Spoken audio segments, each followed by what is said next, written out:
get all limbered up beforehand. Yeah, exactly. It's a very physical sport, D&D. Full contact. I gotta get my Full contact dice, my dice D&D. throwing muscles in shape, my page flipping, Yeah. Yeah. my PDF Why does it scrolling feel like mouse it's for Ryan's frozen? character sheet. How's your internet connection? I feel like it looks like it's I gotta frozen. get my Full contact. Okay, well the audio is good, but the visual is frozen. We're not that pretty anyways. Are we not? Yourself. Nancy and I dressed up. I mean, Right? Speak for yourself. You were the one that was spending so much time worrying about your background before. Oh yeah, well, fire's cool. I've been trying to go through science with some of my good looks, so that's not working. Can we just call my get-up a non-sociopathic Mark Zuckerberg costume? Oh boy. Well, if there's anyone out there, hello! Welcome to Nature Tech, the show where you come for the game and stay for the science. Hi everyone. Thanks for bearing with us while we continue to endure technological issues, but we're glad you're here. As always, we're going to start with some introductions. My name is Sheryl, and I'm a PhD student studying ecology at the University of Illinois at Chicago. When I'm not doing my research, I make videos about biology, ecology, and environmental education over on the Roving Naturalist on YouTube. I'm also the game master for this game, and now I'm going to let the players introduce themselves. So we'll start with Peter. Hey everybody, my name is Peter Coffey. I am a entomologist who now works as an agricultural extension agent in Maryland, meaning I teach farmers how scientists think they should farm. And tonight I'm going to be playing Cedric and also Fletcher. So cleric and wizard at the same time. All the casting. All the casting. Like that's the ubiquitous casting voice. And then we've got Nancy. Hi everybody, my name is Nancy. I'm an entomologist, which means that I study bugs, and I live in Quito, Ecuador, where I conduct ecological tours of Ecuador focused on insects and conservation. And you play? And I play Kay. She's a rogue. Pew, pew. Pew, pew. And then we've got Joe. Hi, I'm Joe. I play Lucanus. I am a doctoral student at the University of Wyoming, and I am studying agricultural toxicology at the moment. My research is pretty complicated. I look at how weeds hurt crops, and I'm also looking at trends in agricultural toxicity over the years, and there's some really cool stuff there. Awesome. And you play? Lucanus. Mm-hmm. I'm the big smashy guy.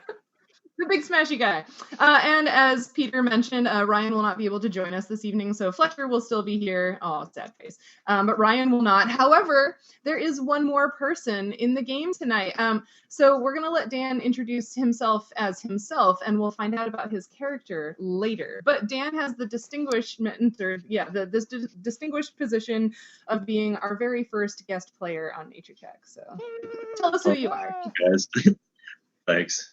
So my name is Dan Peach. I'm a postdoctoral fellow at British Columbia, and I study insect sensory ecology with a focus on mosquitoes, and I'm about to begin some work with genetics and genomics of mosquitoes as well. Very cool. All right, so that's who you're listening to or watching tonight. If you're watching us live right now on Twitch or Periscope, I saw that Eric is already in the audience. Oh, and hi, War Yoshi. Hi, everyone. We're so glad you're here. Thank you for watching us live. We really hope that you're gonna enjoy what you're going to see this evening. And if you have any questions or comments for the cast, as always, leave them in the Twitch or Periscope chats. I'll be checking them occasionally. So hopefully I'll catch your questions and be able to pass them along. If you have any questions as you're watching or listening to the recordings afterwards, feel free to leave them in the comments section or what have you, or you can also tweet them at us and we will do our best to answer your questions because we like interacting with our audience. That's kind of the reason we're here. If you really like watching us, consider coming to our first live in-person event. That's right, the cast of Nature Check, so Peter, Nancy, Joe, Ryan, and myself, plus 2 special guest entomologist players, will be playing Dungeons & Dragons at the same physical table in the party room of the Urban Chestnut Brewing Company's Grove Beer Hall location on Saturday, November 16th at 6 p.m. Central. It's so close. We're less than a month away, and I'm so excited. There will be beer discounts for those who come to watch the game, and stickers, and there will be opportunities for audience participation, so you don't want to miss it. Of course, if you can't be with us in person that night, the game is still going to be streamed live on Twitch and Periscope, and then the recordings will be up on YouTube in podcast form later. So no worries if you can't be with us in person for that event, but if you can, and you're in St. Louis, please do think about coming. Last bit of housekeeping is the socials. You can find the social media handles, or at least the Twitter handles for everyone on screen down in what we're calling the reference section below. So please go follow all these lovely people on Twitter and Instagram and wherever you can find them. You can also find Nature Check on Twitter at Check Nature. So follow us there for updates on the game and things. And please subscribe or follow or whatever to Nature Check, both on Twitch and on YouTube. Follows and subscriptions really help out the channel and make it so that more people can find us and learn along with us. So those are important.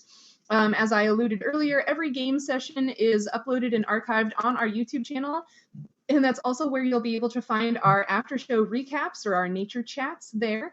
So definitely go check out the YouTube channel. You can also access the recordings of both the game and the nature chats in podcast form on Podbean, Google Play, iTunes, Apple Podcasts, Stitcher, Spotify, all of the podcast places. I think I got all of them now.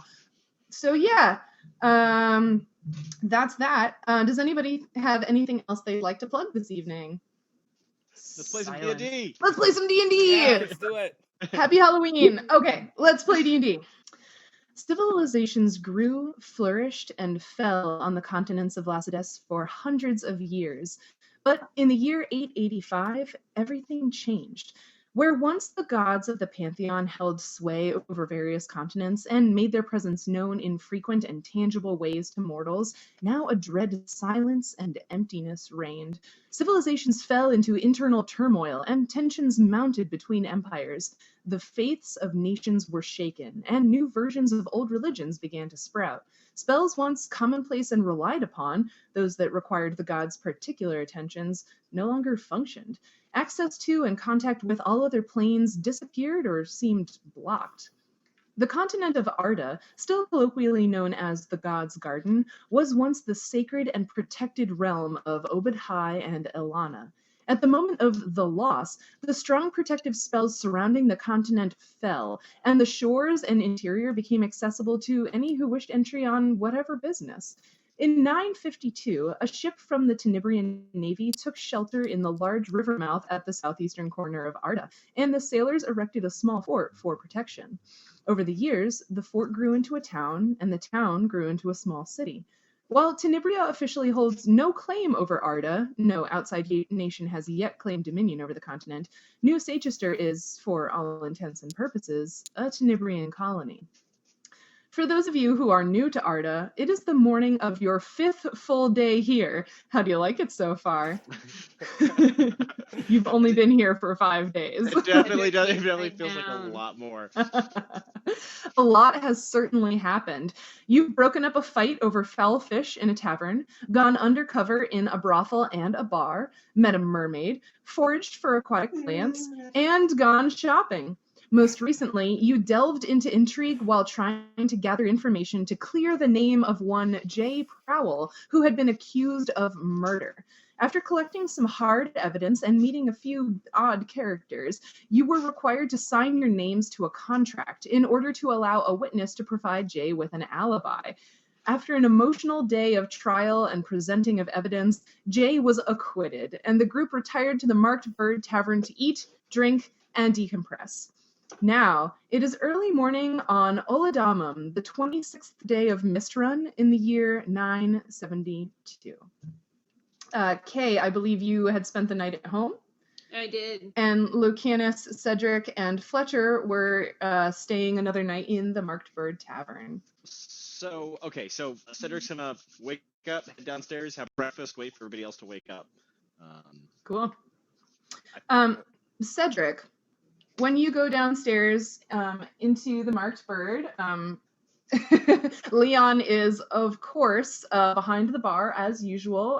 And there are, also as usual, a few people in the bar having breakfast this morning. It's not ever a huge number, but there are some people. And you notice two men sitting at the bar having an animated conversation. So, sorry, I'm searching for things. So the one is a sort of fair-looking man, very dark skin, and a puff of dandelion fuzz hair on top of his head. He's got crazy, thick, wiry eyebrows, and his whole physical appearance really sells the idea of the crazy old man. He's wearing very simple clothing, almost to the point of appearing shabby. And his companion, the person sitting on the stool next to him, talking to him and having this animated conversation, is another older man, maybe not as old, so maybe like mid-50s, silvery blonde hair, cropped short and practical above gray-blue eyes.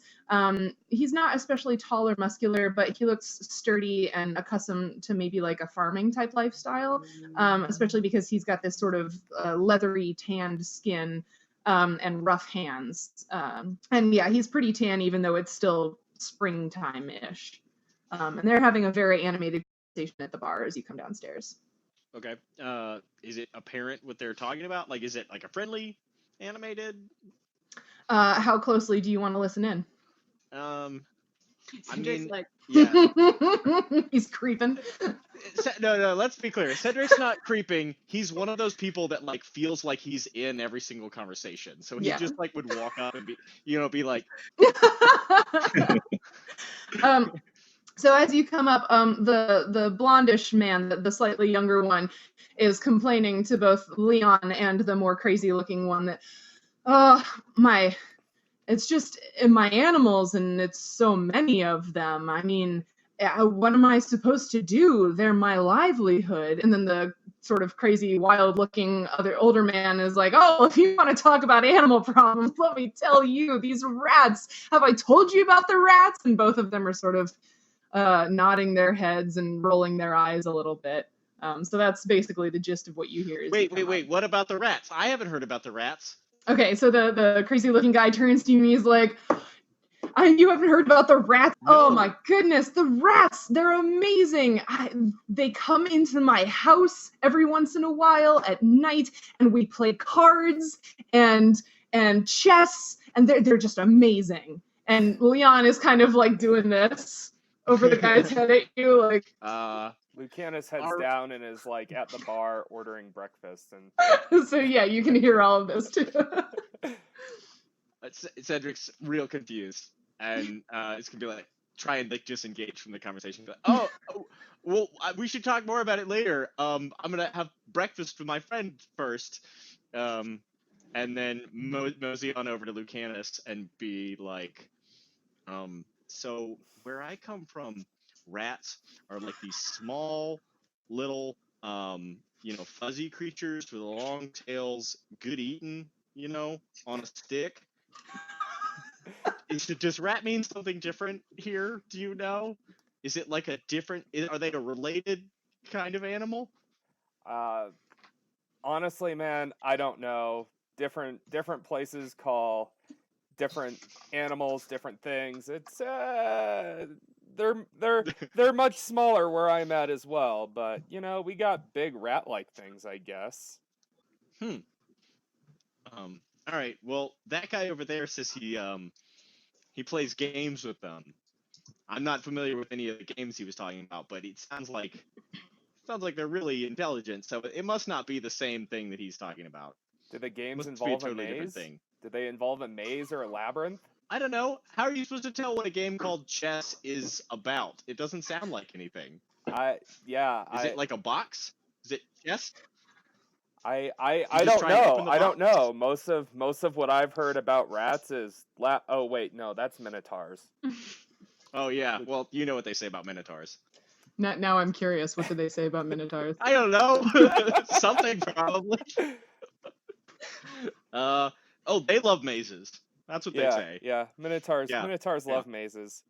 Yeah. They think they're amazing.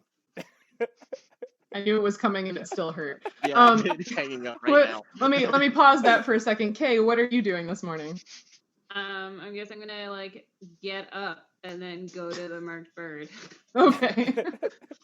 For You sound better or really for worse. enthusiastic about that. I think So it's definitely getting warmer. Like I said, it's a little later in the springtime now. There's a slight breeze and a little bit of a drizzle of rain as you cross New Seychester to get to the marked bird and ostensibly meet up with your friends, companions, The people that you acquaintances? share a massive financial debt These with. dudes, yeah, these dudes that you met 5 days ago, who you now share a massive financial debt with. We are co-debtors. awesome. I love my life decisions. Mhm. So Sheryl, I remember Yes. all of the details of the contract that we signed Yes. and the fact that we have an assignment to go do something, but Fletcher doesn't. So if you could explain for Ryan's character. Yes. Well, so if you think back over the contract that you signed 2 days ago, you are now sort of working for this girl person named Sawan, and she told you that she wants you to go to the forests to the west on the other side of the river mouth from New Seychester to collect red parrots because she heard there are beautiful red parrots over there, and she wants to shoot them out of the air and use their plumage for headdresses. Something like that. She wants some red parrots for her trade business, and you are supposed to bring them to her business associate, who she said has a room in the Lux Rum Tavern. Mm-hmm. And the business associate, he is the one who does the books, so he'll be able to pay you or take off from the debt based on the number and quality of red parrots that you bring back, and then also tell you what else they need. So basically, he's like your point person because he has a location. Okay. So Well, as soon as Kay sits down. Oh yeah. So Kay, you come into the marked bird, and you also see this animated conversation going on at the bar. So I think you know one of these two men that I described. Oh, I think I do. Except the list is being opened currently. Yeah, so you recognize the sort of crazy looking one. He's in here fairly frequently. Leon has sort of confidentially told you, like, he's nice and harmless. He's just definitely not all there in the head, but it might be because he's old and kind of lonely, and so he just has sort of fantastical stories. On the other man, you don't necessarily you don't know who he is, but you've probably seen him around in the market and stuff. And when you come in, they don't really notice you. They're still having this conversation. And again, the blonde man he's sort of more focused on having this conversation with Leon now, since the older man is maybe a little into his own story. But the blonde man is continuing to talk about, well, it's just, I've never seen anything like it. And I'm honestly, even though it's my livelihood and I need the money from raising them, and it's going to cost a fortune to replace them, I'm a little worried that something like that could happen to me or my children. And so their conversation is continuing on as you come in, and you see Cedric and Fletcher and Lucanus sitting sort of down from these men along the bar, having some breakfast. Kay decides to ignore the conversation and just sits down with Cedric. Okay. Lucanus gestures to his food and offers to share. Because he's nice like that. I had breakfast at home, but thanks, friend. No problem. So Kay, I know we had made plans to go investigate this whole fish business for your family. So really, I feel like we should discuss our priorities now. Do we want to put that on hold while we go try and address this whole contract that we now have with Sawan? Yeah. They're both west, right? So like theoretically, I'm guessing the parrots are further. So we could like do the parrots first, and then maybe get the fish on the way back. Yeah, I mean, we weren't necessarily going to even get any fish. We just wanted to kind of investigate that area. Yeah, I don't know. What do you guys think? We can swing by there on the way up, and then if we need to catch anything, we're gonna have to. We can't exactly bring them with us while we, go get the birds. So, I'd say that, maybe if we need to catch something, do it on the way back. Yeah. Sounds good to me. Sounds good to me too. I don't know. When do you guys want to roll out? I don't have anything else tying me to this town. In fact, I feel like we maybe should get scarce Get out sooner of this rather than town. later, since we still have the potential issues with that mermaid we freed a couple of days ago looming over our head. Shout it. Oh, it's fine. There's probably nobody of the criminal element in here. Lucanus flashes Cedric a shut the hell up look. Cedric's real good at identifying criminal elements. Well, I mean, yeah. Technically that is true. Technically true. Mm-hmm. He just thinks that everyone is a criminal, especially if they're not a dwarf. Well, and sometimes they also just reveal themselves around him. All right. So you guys want to head out? Well, on modern day Twitter. So Leon notices the four of you with your heads together over at the end of the bar, and he comes over and, oh, good morning, Kay. Hey, good morning. How are you? Hey, Leon. How's the fish? Well, Still sucks, right? I've stopped surfing it because I did not think it was worth the trouble anymore. But speaking of trouble, I don't suppose, are you all busy? I have a friend who might need some help. I mean, we definitely have a to-do list that has been reorganized several times. So, shoot. Well, I don't want to bother you if you've got other things that are important, but I mean, you should just tell us.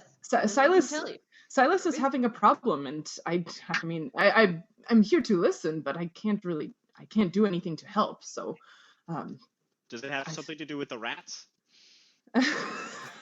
No, not the rats. Milton he's harmless, but he's got crazy stories.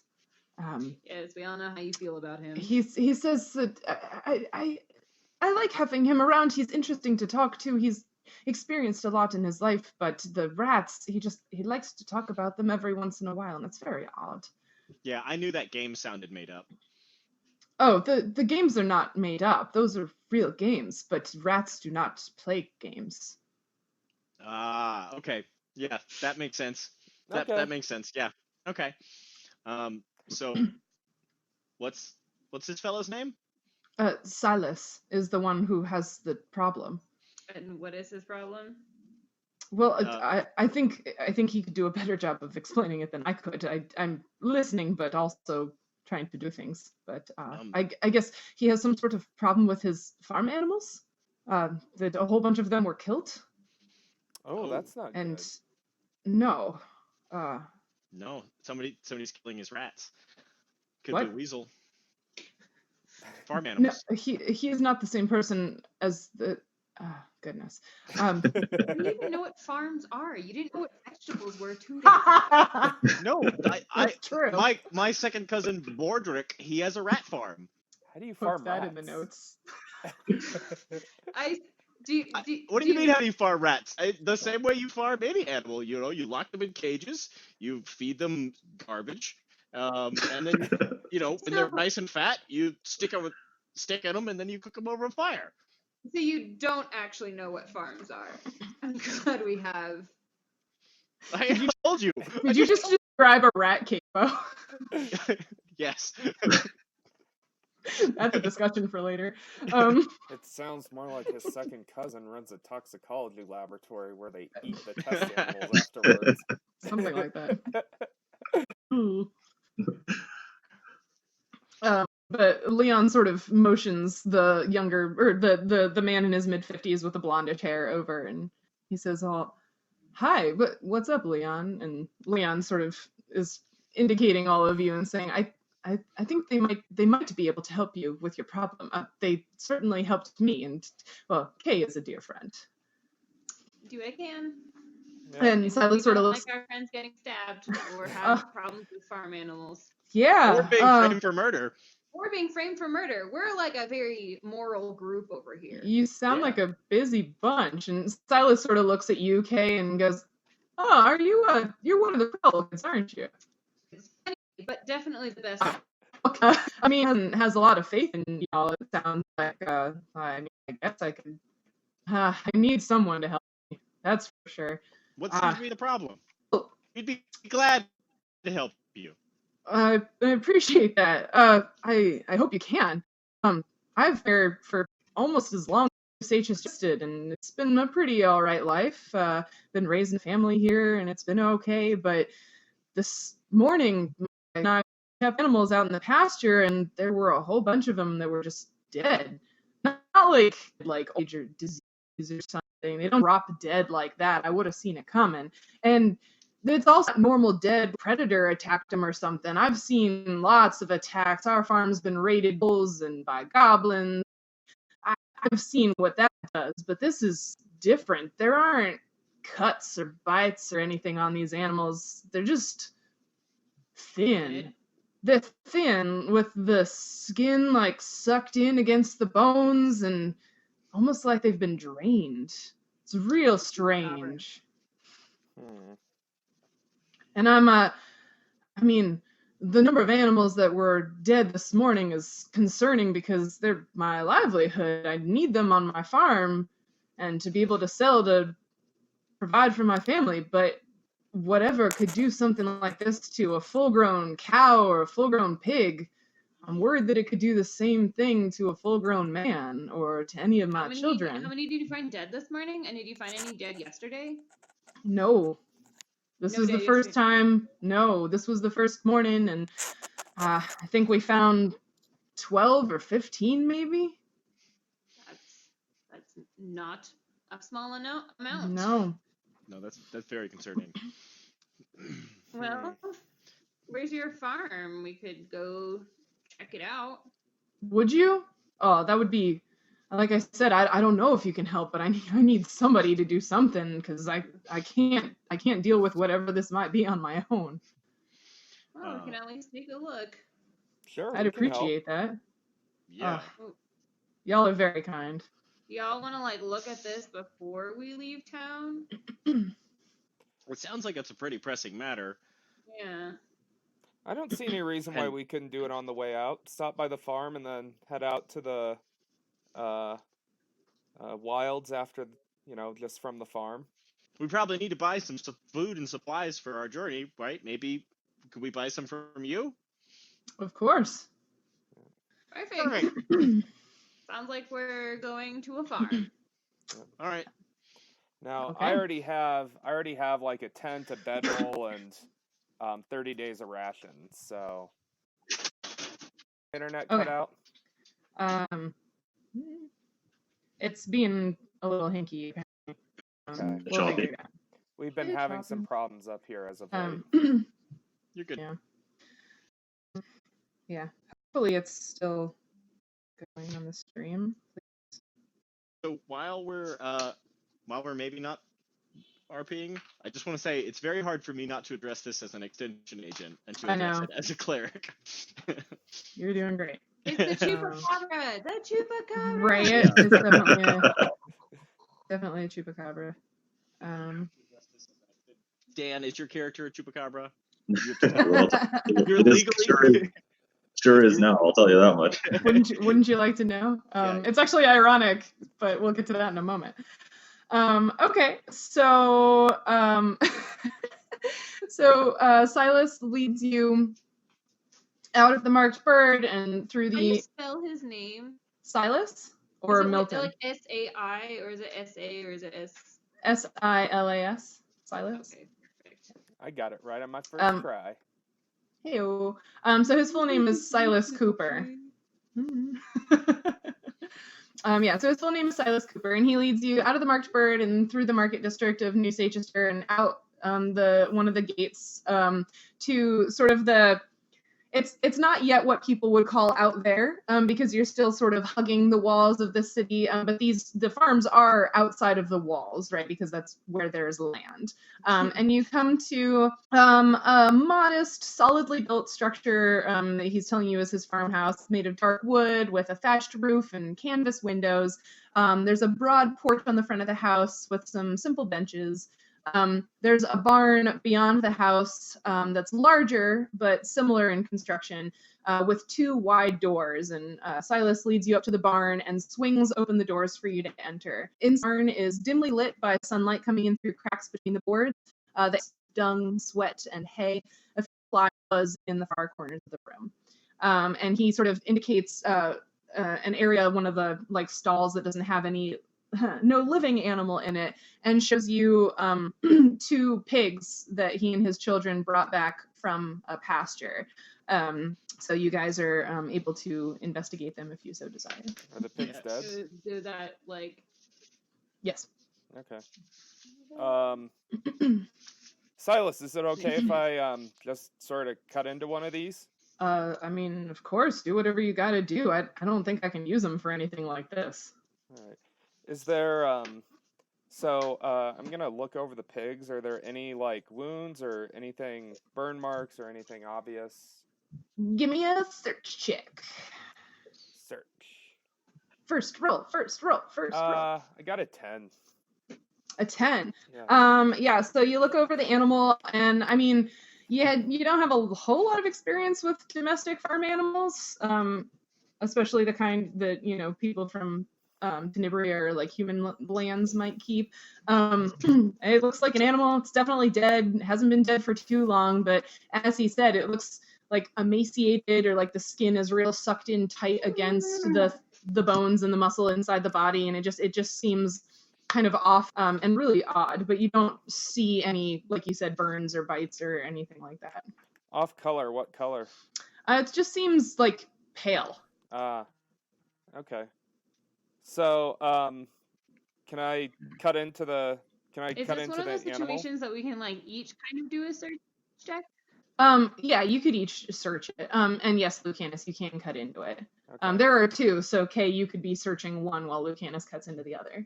Okay. But yes, you can roll a search if you so desire. I'll sniff it. You sniff it. Not actually. I'm gonna. Are you- It probably smells. Are you just real sniffing, right. or are you investigating with all of your senses? No, Okay. I will actually investigate it. Oh well, I got a 1. It's really gross, and you're kind of like, like you want, I poke it with a stick. like you want to help, but then you're also like, but maybe if I just like, so you're kind of like looking at it, but you didn't even like get down close to it. You're just looking at it from like where you're standing. You I like, then like pick up the nearest stick and just prod it. yeah. And Lucanus, you were cutting it open? Yeah, I'm going to make an incision like right on the well, it would be the boss and butt, but it's like a shoulder. Just to see if it bleeds. We got meat cuts going on. Yeah. Okay. Yeah. So you... nice. Yeah. Oddly enough, there isn't really any blood that comes out of the wound, and even you, depending on how long the animal had been dead, you wouldn't necessarily expect it to like bleed because it could have coagulated. But like you don't even really like there isn't even that sort of like weird gooey blood. Oh no. Okay, there we are. You lost in it. Yeah. Eric thinks we might be dealing with. That's an interesting thought. We'll have to see what happens. But yeah, so you don't see any blood. You don't even see that like sticky coagulated blood. It's just sort of like, I don't know, like it's just like, there's still redness in the in the muscle and in the skin a little bit, but it's definitely not how you would expect. Okay. Is this anything that Fletcher would have studied in school, or read about in any of his book learning? Does Fletcher have knowledge nature as a skill? That's a good question. Yes. Then give me a nature check. We need a separate bell for. We do. Like the drinking game. Every time there's a nature check, you take a shot. Yeah. Uh-oh. That is a nat 20. Ah! Thanks, Fletcher. Well, all right, Fletcher. That only Cedric could roll that good. I know, right? All right, so Fletcher sort of pipes up behind all of you. He's also not necessarily getting real close to them, but he's like, well, so there are some kinds of animals, like some bats or some insects and other creatures that drink animal blood. I don't know if that's what could have happened here, but I do know that that's a thing that exists. So You think it was an animal? I don't it know. had to be either a really big animal to drink all these animals' blood, or many, many small animals. You think we could set up a trap, maybe? Well, You mean like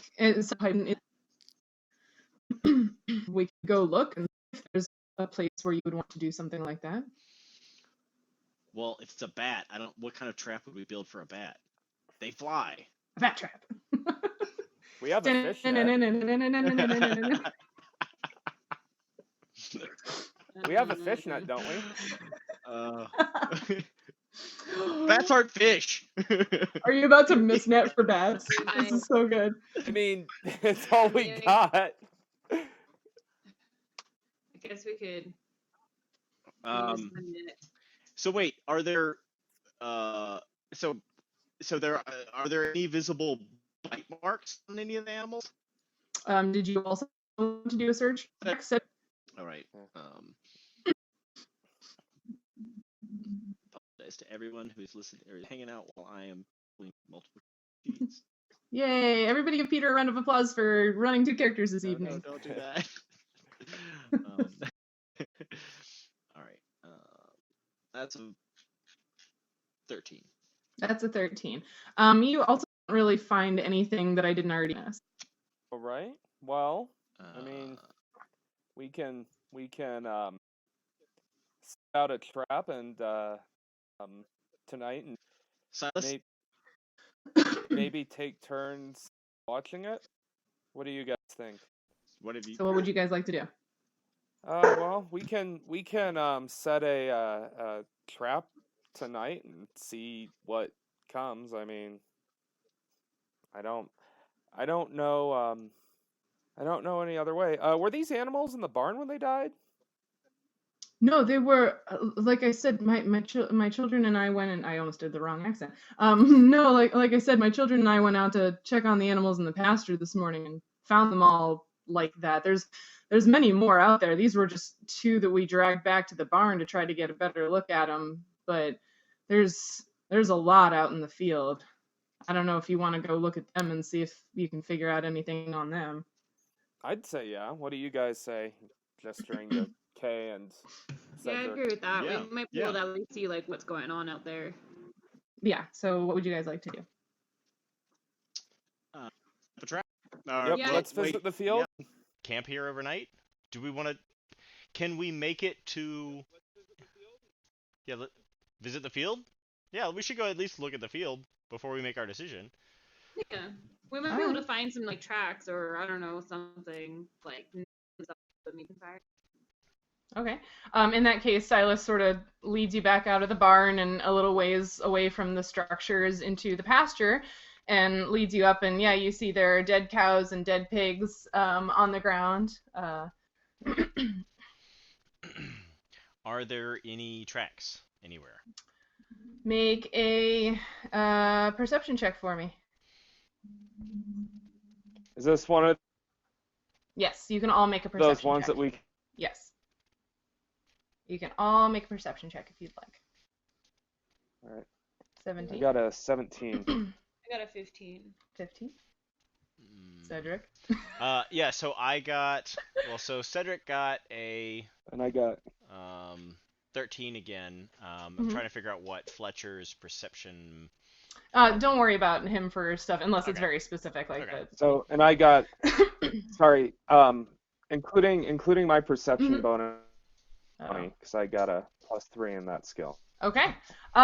Yeah, so y'all sort of fan out and you're looking around for clues. Am And what you you don't see any like tracks or specific marks on the ground or disturbances in the vegetation other than what these animals themselves would have been making. But Lucanus, you see movement out of the corner of your eye and look up, and you see a figure making its way towards you across the pasture. And Bedwyr, if you'd like to describe yourself for the group. Meow, meow, meow, meow. Sure. Tall, very lanky goat person. See a nice pair of ram horns curling around on the side of the head, wearing some sort of rudimentary barbarian type cloths and leathers. Are you actually a chupacabra? No, I'm a person than the chupacabra itself.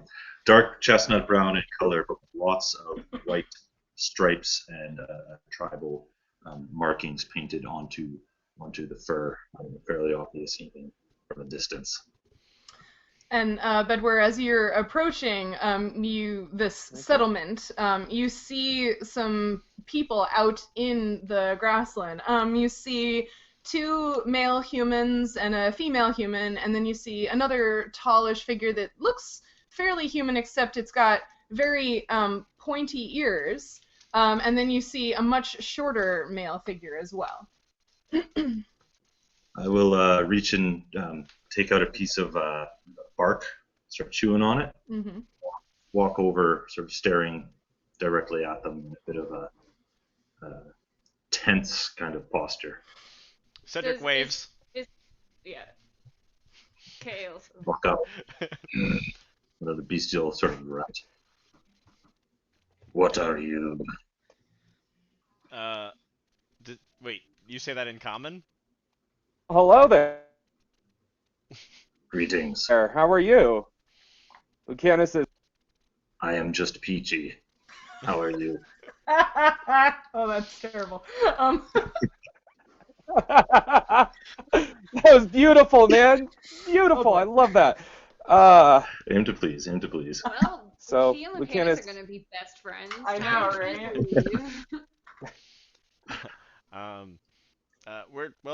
We'd be a lot better if these Lucanus animals hadn't been killed. Do you? gestures over. Uh-oh. Joe, you're popping in and out real bad. We can't hear what you're saying. Does this work? Yeah, I can hear you now. I could mull some wine. Should I mull some wine? Oh my goodness, Peter. Okay. So is the video quality better? Yeah, I think so. I can definitely hear you, which is good. Okay. Yeah. All right. Well, we'll just go through it Okay. with my Sorry, video everybody. off and Don't see how get that to see works. Joe's beautiful So, face. again, Aww. sorry about this.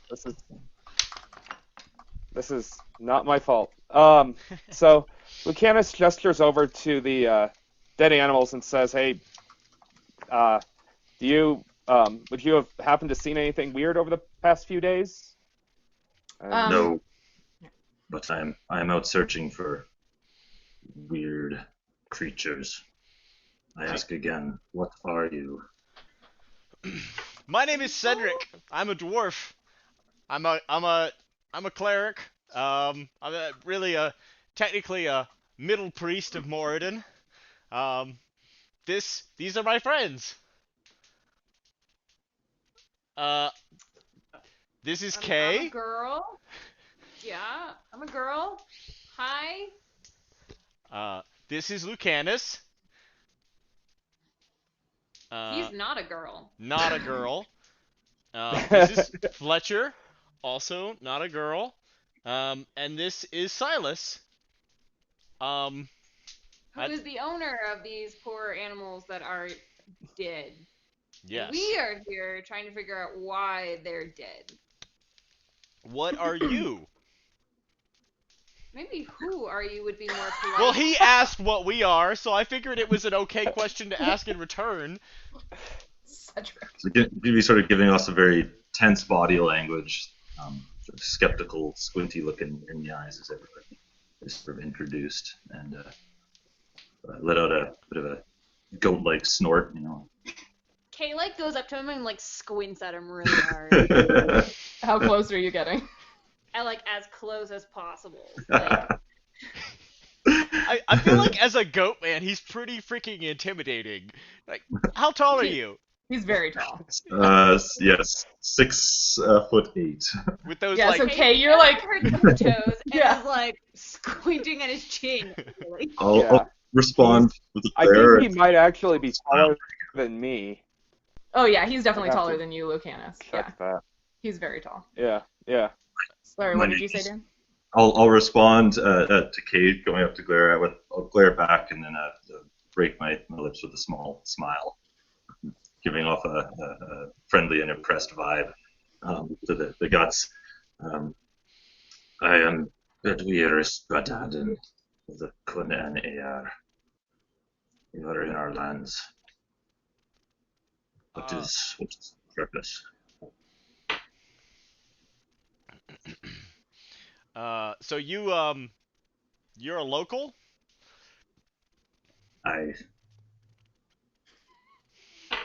Yeah, you're from around not here? big words. Not big words. Not I, A-Y-E.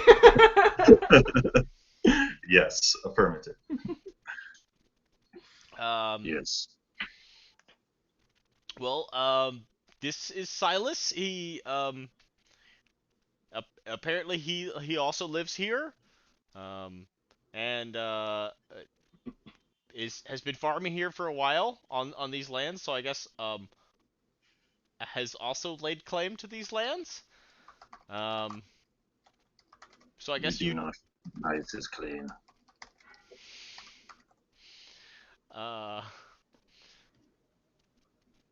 Cedric's not the right one to handle this situation. Cedric's the one who's handling it. Uh, They both swig. That's what we call thinking drinking. Hey, dude, you want to help? We're trying to figure out why these animals are dead, and you look like you're tall and could help. Bedwyr, you see her gesturing to some dead, you presume, agricultural animals. You've seen these before on these farms on the outskirts of the city, cows and pigs, and they are extremely emaciated and look like they've been sucked dry. So I'll walk over to get a closer look at them. And is this something that I... They smell really bad, FYI. I suggest poking it with a stick. That's what I did. I will lean in and sniff in response to that. Mm-hmm. You can give me either a search check or a nature check. Or like take hit point damage from the smell check. No. Ooh, 6. 6. Oh boy. I mean, it's definitely dead. You don't see anything that like immediately says like exactly what it could be to you. But you definitely like you've been around, like you've lived here your whole life. You've been around. And so you have thoughts on what it might be, but you're not ready to. You don't have a clear enough feel. Yeah. Could be a few things. Plans were not made for your other animals that you bring in with you. I mean, I technically didn't bring them in. They're not mine. Just saying. yeah, I mean technically they're not native species, so you know you're gonna run into issues like that. Yeah, Is that really something Cedric would say? No. Cedric would be like, yeah, maybe you should consider going back to rat farming. I mean, like, I haven't ever seen this issue with rats. There's plenty of good eating on those. I have tried your rats. They are delicious. See? Bedwyr gets it. I like turn around to Silas and I'm like, have you ever eaten rats? No. Okay. At first second, I thought I was the weird one. No, I've never eaten rats. I don't know many people that do. Although I guess I've met 2 today. Well, maybe if y'all prepare your best rats, I could test them and judge and pick a winner. All right. I am amenable to this. I don't have any of my spices with me. Or I don't have any rats here. There are no rats in this field that I. Are you backing down from a challenge, Cedric? I mean, Isn't your god disappointed in you? no. No, my God is very proud of me. Okay, sorry. That was harsh. Obviously. Yeah, I should have. I assume. But no, I would never back down from a challenge.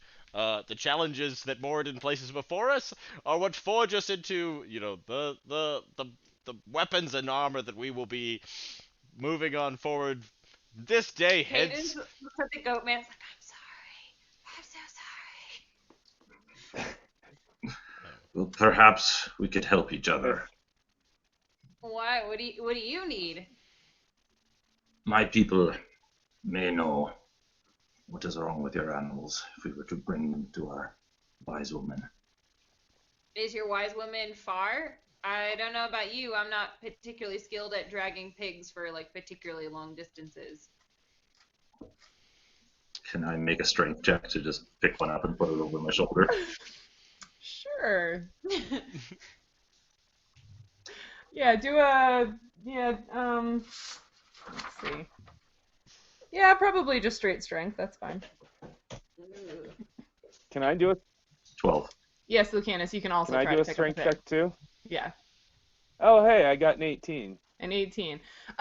Yeah, so they're awkward because they're dead, and I mean, it's not like picking up a live pig would be easy, but you know what I mean. Like, they're awkward because they're dead, and so the body is, like, stiff in some places, but also very, like, limp, and it's very heavy, even though they've been drained of their fluids, and it takes you a little bit of time, Lucanus, but you sort of figure out how to, cradle one. You've also got a lot of other stuff in your backpack and whatever, so you're definitely encumbered at this point, so you wouldn't be able to move very fast. Bedwyr, it's a little awkward and you're not used to picking up farm animals. So at this point, Fletcher sort of pipes up and he's like, do we actually have to carry them anywhere?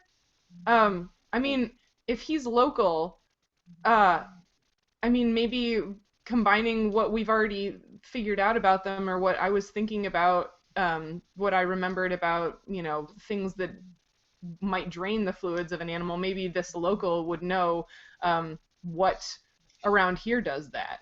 Oh yeah, Fletcher, could you use your note-taking picture-making spell to make a picture that we could show to this wise woman? Wait, what did you say about draining? Well, so when we were investigating the bodies, Lucanus cut one open, and it doesn't look like there's any blood or anything left inside. And I was thinking about things that could have done something like that. And I know that there are insects and animals that can drain the blood of living creatures. I don't know anything about Arda or what sorts of things like that might live here, but I don't know if you might. Sort of sits down and looks at the pig for a bit longer. I might. Lucanus sounds sorry. like what we call a sturge.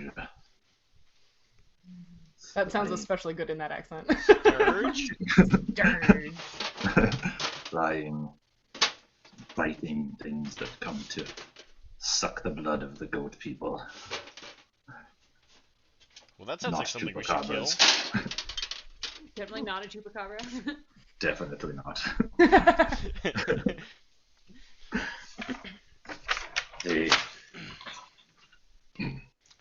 tend to come from the forest after it's been wet and rainy. Is it? Usually not much of a problem. Are they big? Are they little? I actually forget how big a sturge is. They're not very large. Yeah, I mean they're big. They're big bugs, but they're not your size, certainly. I mean, nothing is his size apparently. How do you even get clothes? Yeah. He's a barbarian. He's wearing like a loincloth. It's like one deer in the front, one deer in the back. He's also covered in fur. It's just a deer. There's no actual clothes. It's just an I animal. don't know, like formal events or something that you He's- need like actual clothes. He's also covered in fur. But I anyway. mean, Cedric is also probably covered in fur, but he still carries around a blood-soaked shirt half the time. Hey, it's not covered in Wow. blood right now. I'm pretty sure. Wow. I said half the time. I You've been mean, here 5 days. This is day 2 of you having a clean shirt. Fair enough. It's Alright. funny if they've come to feed on these creatures, because usually they don't come out unless it's been rainy, and it hasn't been.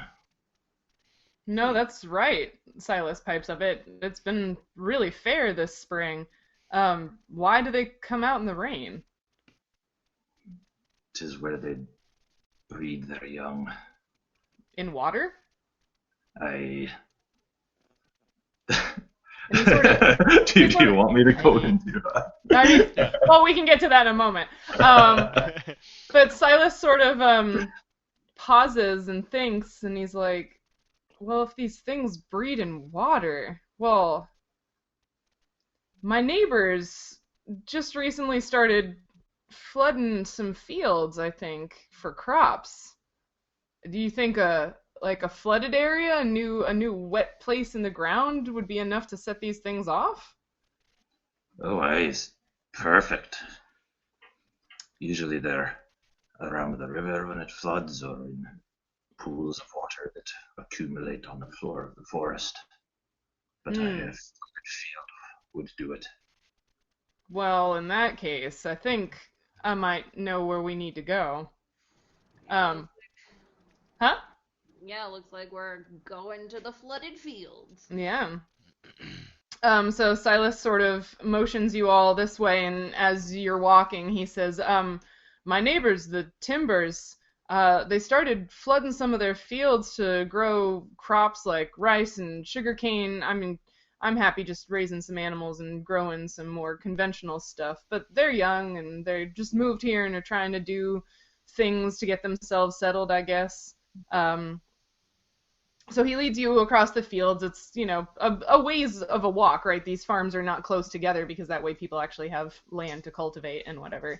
But you arrive at the timber farmhouse. It's a bit smaller than the Cooper homestead, but made of basically the same materials.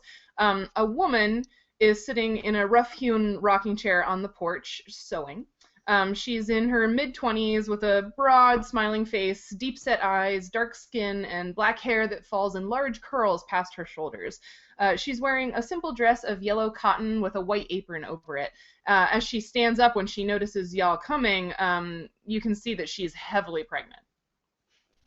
And she says, Silas, well, who are your friends? What's going on? My name's Cedric. Hello, and Silas sort of gestures to all of you and is like, I had some problems with my livestock this morning, and I sort of ran into all these folks, and as we've been investigating, we think that, well, there might be some sort of creature, and he's sort of looking at Bedwyr for confirmation. There's some sort of creature, sturge, he's calling it, that might be living in the water in your fields, and she sort of puts her hands on her hips and goes, now, Silas, you can't be blaming us for problems. And he said, no. You know as well as I do that there's all kinds of weird things out here. And she sort of nods her head. And we just want to go take a look. Is August out there? And she says, yeah, August is out planting the fields already this morning. I guess you can go out there and look for him if you want. Weird things. You show up here and weird things. Mutter.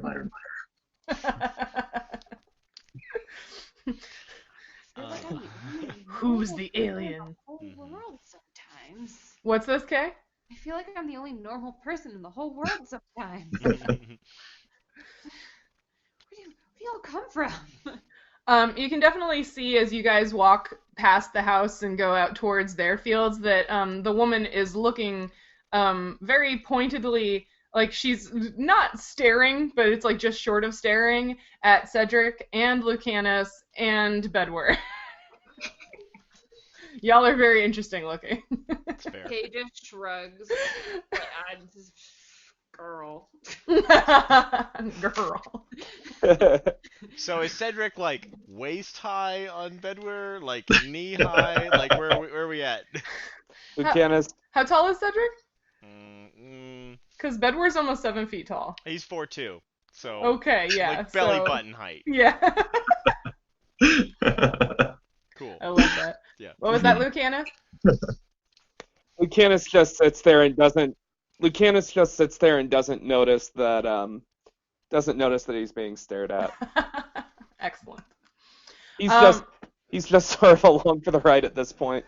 Kay like now realizes how much more like she is not particularly stared at everyone else, but she like can feel like how everyone is staring at the group, and she definitely feels it a lot. She's like, ooh.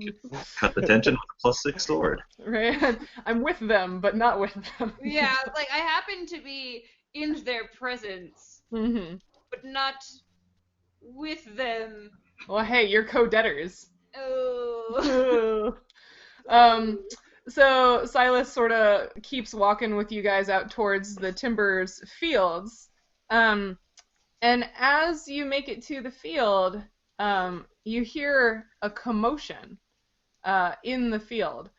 So we're going to take our bio break right here, and when we come back from our break, we'll find out what the commotion is. But I do need all of the players to make sure they're logged into Roll20 when we get back, so that we can do the thing.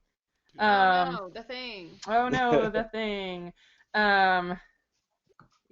So yes, I see you logged in. So when we come back from our quick bio break, we will be logged in and playing, and I don't even know if this is streaming anymore. I hope it's streaming. It looks like it's having real trouble. I hope it is but as well. it might just be a lost episode. I would really hope that doesn't happen with our guest, but we'll find out. I'm recording it. Sorry, even if Okay. thank you so much. Okay, well, we'll figure something out. At least we're I'm having fun. sorry, my dog is like going Well, crazy about the you cat. know what? It's okay. Yeah, It's so going to hell. it's Halloween. It's Halloween. It's Halloween. Yeah, so we're gonna if you guys would mute yourselves on VC, since I think Joe's it was still picking up audio even while we were on the break screen. We're gonna go on a quick bio break, but we'll be back here in like 5 to 7-ish minutes. 10, I So need to bring my dog 10, downstairs right? because The dog needs to pee. 10-minute bio break for us and the pooch. See you at Grab 8:30. yourself a drink and a snack and come back in a few. Thanks, everybody.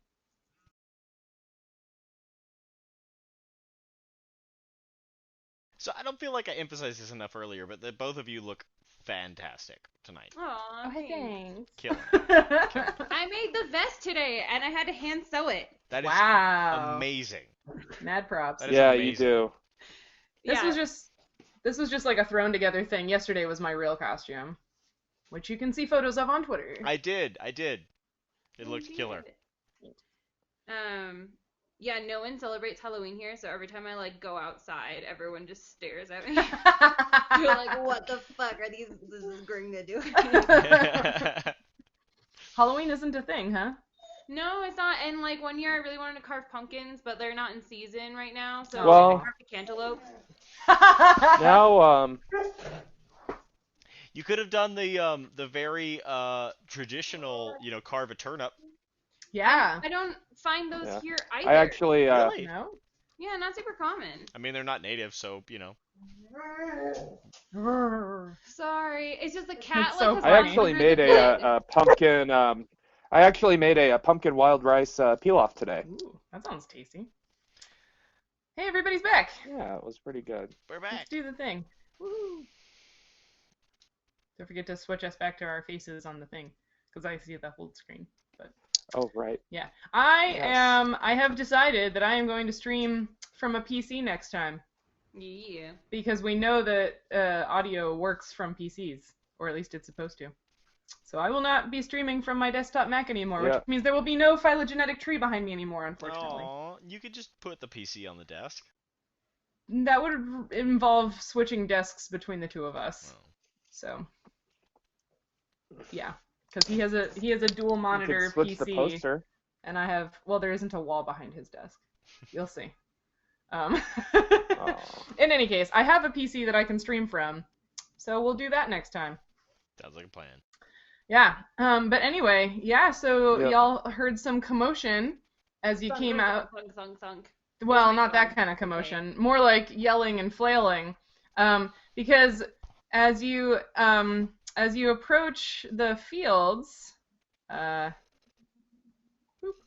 you should now be able to see the map on your roll 20, and you're gonna have to zoom out because the field is big, and you are at one end of it. So what you see is this field where there's sort of like rows of sort of like slightly raised land or dirt that there are some rows that already have plants planted in them, little seedlings and whatnot. And in between these raised mounds of dirt, there is some like low standing water. And at the sort of other end of this planted field from where you are currently standing, there is a man, also dark brown skin, shaved head, curly black beard, also like mid to late 20s. And he is just like, he's dropped all the tools and seedlings and things that he had in his hands and is waving his arms around and yelling, because around him, well, give me a perception check from where y'all are standing. I got a 6. 24. Wow. That they're good at. Oh wait, hold on. I got a 24. Nice. 19. Sorry. 19. 9, including my Five. bonus. 9, including my 9? bonus. Okay. Yeah, so some of you see it. Yeah. So Kay and Cedric, what did you say you got? 19. 19. Yeah, so you guys can see there are these kind of buggy things flying around in the air around this guy, and he's waving his arms and yelling. Now I would like you to roll initiative. No. Where's No. Pokemon like battle theme song? Dun, dun, I know, right? Guile theme. Hey! I got good initiative on You this got one. good initiative. All right, hold on. Don't yell any numbers yet, because Yep. Peter has to do 2 initiatives. 500. Oh, come on. All right. I forget where that number. You forget where that number is. Yeah. It's pretty close to the top. Nancy's dog ate her character sheet, though, so. I'm like trying to read it on my phone. I don't remember this. Oh, you know what's awesome is I got a 14. Fletcher. Okay, hold on. Numbers. Don't yell numbers. Okay, so 500. did anybody get a higher than a 20 initiative? No. Okay. Anybody 15 to 20? Yes. Fletcher. I got a 20 exactly if you include my Ooh. bonus. All right, Lucanus at 20. What was that, Peter? Also a 20. Oh, what's Fletcher? Is that Fletcher? Yeah, Fletcher's What's his dexterity bonus? 14. Okay, so a +2. Lucanus, what's your dexterity? Also 14. Darn it! Gah! Did we do it? I've never encountered this before. Did we do a roll? I've never encountered this either. I'm gonna it's, roll 12 plus 2 modifier. my percentile die. Okay. We're gonna let Lucanus go first. That makes sense because I need to figure out what I'm gonna do. Do we have a D2 is D2? just a coin. We're gonna let Lucanus go Hold first. a coin. A D2 is a coin. Yep, and then Fletcher. All right. Wow. Anybody else 15 to 20? Nope. Okay. 10 to 15. What's your number? 14. 14. Okay. Okay. And then that was 10 to 15. 5 to 10. 8. 8. Cedric. Cedric, what did you get? I got a 5. You got a 5. Yeah. Why are clerics always so slow on initiative? It's good. I'll be able to heal everybody once they've been injured. Yay!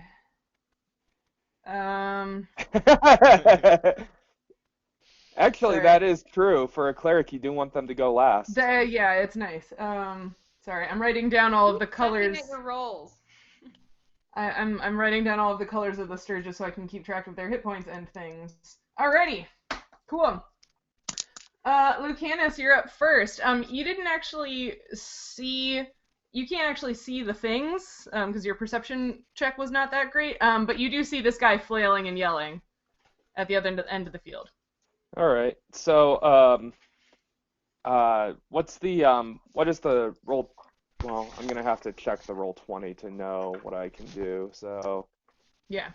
So basically you are standing on the like sort of raised land okay, in and I'm between going to have to zoom. areas of water. Yes, you will have to zoom a little because it's a big map. Okay, is that within my crossbow range? What is the range of your crossbow? It's a very good question. I'd have to pull up the weapons sheet to know, and I'm not sure I want to do that given the fact that I'm streaming. Is it a light Is it a light crossbow? So, yeah.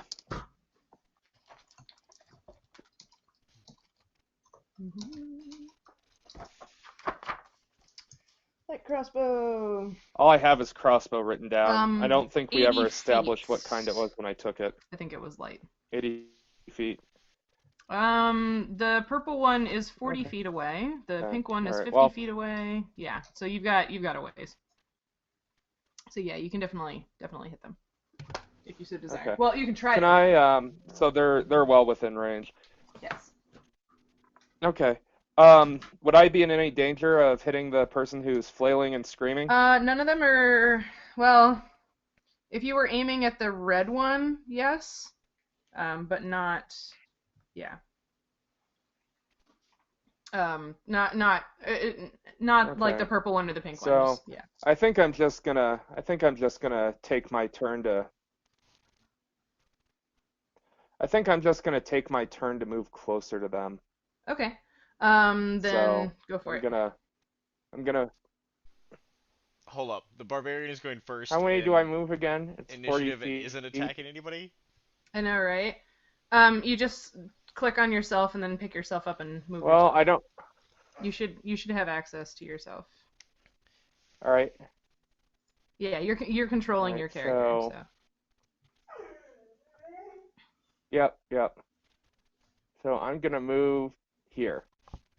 Okay, you're gonna move there. Next up is Fletcher. Yep. If Lucanus isn't attacking, then Fletcher isn't going to attack. Okay. But is also going to move forward. I don't have control over Fletcher. But Oh, it's going to sure, move. sorry. Where do no, you it's wanna- cool. It's going to just basically move like up, but behind Lucanus. Okay. 5, 10. Like 15, move closer to kind of 20, investigate what's going 25, on. 30. There he goes. Okay. Cool. Alrighty. Okay. You definitely saw these things. Okay. I forget the rules about how far you can move and how pew you can like. So if you move a maximum of 30 feet, you could still shoot once. Okay, and 30 feet is 5 squares. 6 squares. Each square is 5 feet. Yerk. Yep. Can I shoot at the pink one without like? Yeah. All right. I'm gonna open up my character sheet again and Nice. shoot at the pink one. Cool.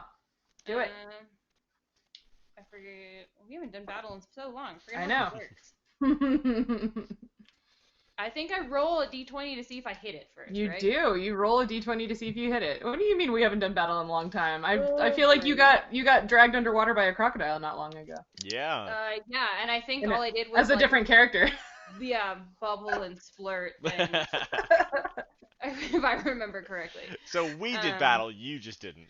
Oh. Yeah, basically. I You guys had had my to leg rescue your chomped captain. off. Those fighting words. It was great.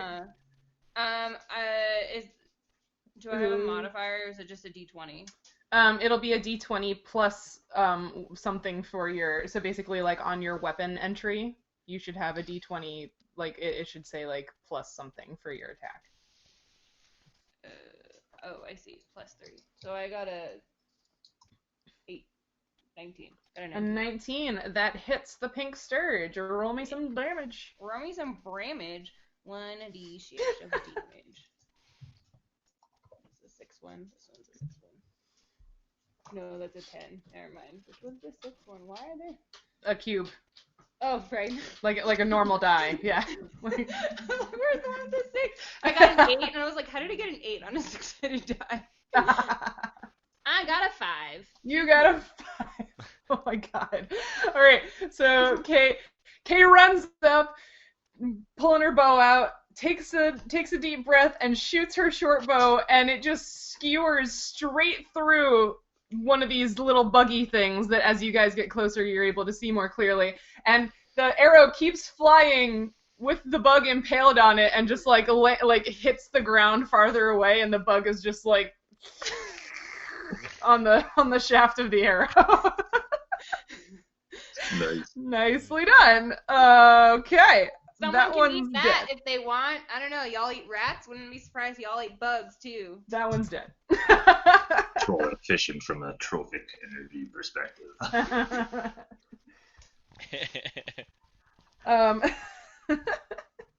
Okay, that was Kay. Now the bugs are going, except for the one that died. The one that is skewered. The one that is skewered. Oh boy, here we go. How far can they fly? They can fly far. All right, so the orange one is going to fly forward, and it is going to attack this guy. And it attaches to him. So I'm going to leave it next to him, but it is attached to him now. Okay. So it's like... Is it slurping on him? So basically what you saw when you shot it, Kay, and what Lucanus and Fletcher are seeing now that you're closer are these big, sort of pinky, orangey things. It's insect-ish looking. They have 8 legs. Whoever wrote this monster manual, we need to have a conversation.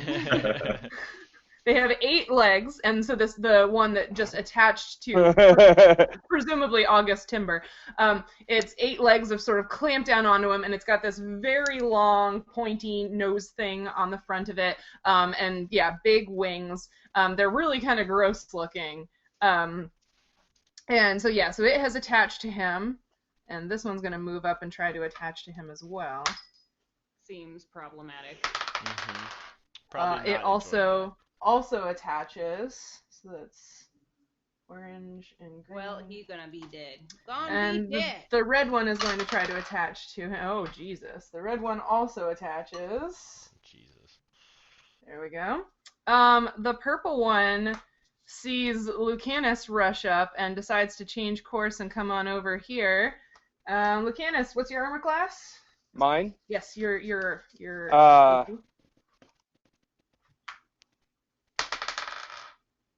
Right now it's 18. Wow, your AC is 18. Holy smokes. So the purple one flies up to you, and it does not attach to you, but it's like zzz, right there next to your head. And this yellow one is gonna 1, 2, 3, 5, 6, 7, 8. The yellow one is also gonna come up right there and also try to attach to you. And that one does attach to you.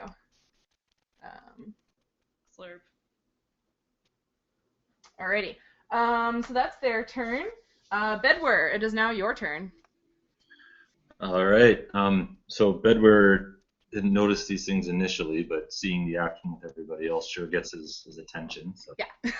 he'll take out a large axe in one hand, a somewhat small axe in one hand, and as he begins speeding up from a walk to a trot into a sprint towards this thing, you'll hear him go through a series of low notes and then settle on a high note similar to the sound that's been emanating from these creatures so far. So, trying to match their buzzing sound. Nice. So where would you like to move? You have control over your character. All right, let's see if I can do this right. You're free to move about the castle. Right there. So go right up in front of the. All right. Did you want to try to use your humming? Yeah, Okay. I'll try. I'll use the action to hum. Okay, you're going to use your action to hum. Yeah, do a performance check for me. All right, so performance sing. There we go for a 13. For a 13. Okay. So the yellow one they're the one on one side of Lucanus. The yellow one does not seem at all distracted by what you're doing. But the purple one, which did not attach to Lucanus yet, like it seems like you're humming and you're right up there next to it. It seems like your humming is distracting it and making it unable to sort of properly navigate what's happening. Fun fact, this is a mechanic we're sort of making up on the fly. Well done. Oh, I killed Peter. Peter's dead. It Get that definitely man a didn't healing survive. potion. I took Yeah, psychic so- damage. you took psychic damage. Yeah, this mechanic is not in the book, but we might be doing a lot of that here on Nature Check because there are a lot of not very scientific, or there are a lot of scientific things missing from the monster manuals maybe. So here we are singing to disrupt mosquitoes. Big bad mosquitoes. All right, Bedwyr. Tanya's just like giving him like the weirdest fucking look. She's like, why is he singing? Yeah. So now it's Cedric's turn when he gets back. Y'all Cedric- noticing this? Okay, so Cedric is going to rush forward to the to August, and if he can make it there, he's going to try and cast. Well, how does August look? He looks presumably unhappy, unhealthy. Yeah, I mean, he's got some bugs attached to him. He hasn't actually like been bitten as far as you can tell yet, but they're attached to him. Your speed is only 25 feet. Okay. Because you're short. Yes. Okay, so even if you ran 50 feet, you wouldn't make it to him. You can run 50 feet, but I'm gonna dash for my movement. I'm gonna dash towards him. You're gonna dash for your movement. Cool. Okay. Then do that. Oh yes, I can do that. Ish. Ish. Cool. All Alright, so that's how close you get. Yeah. What are you doing? Okay, so you dashed.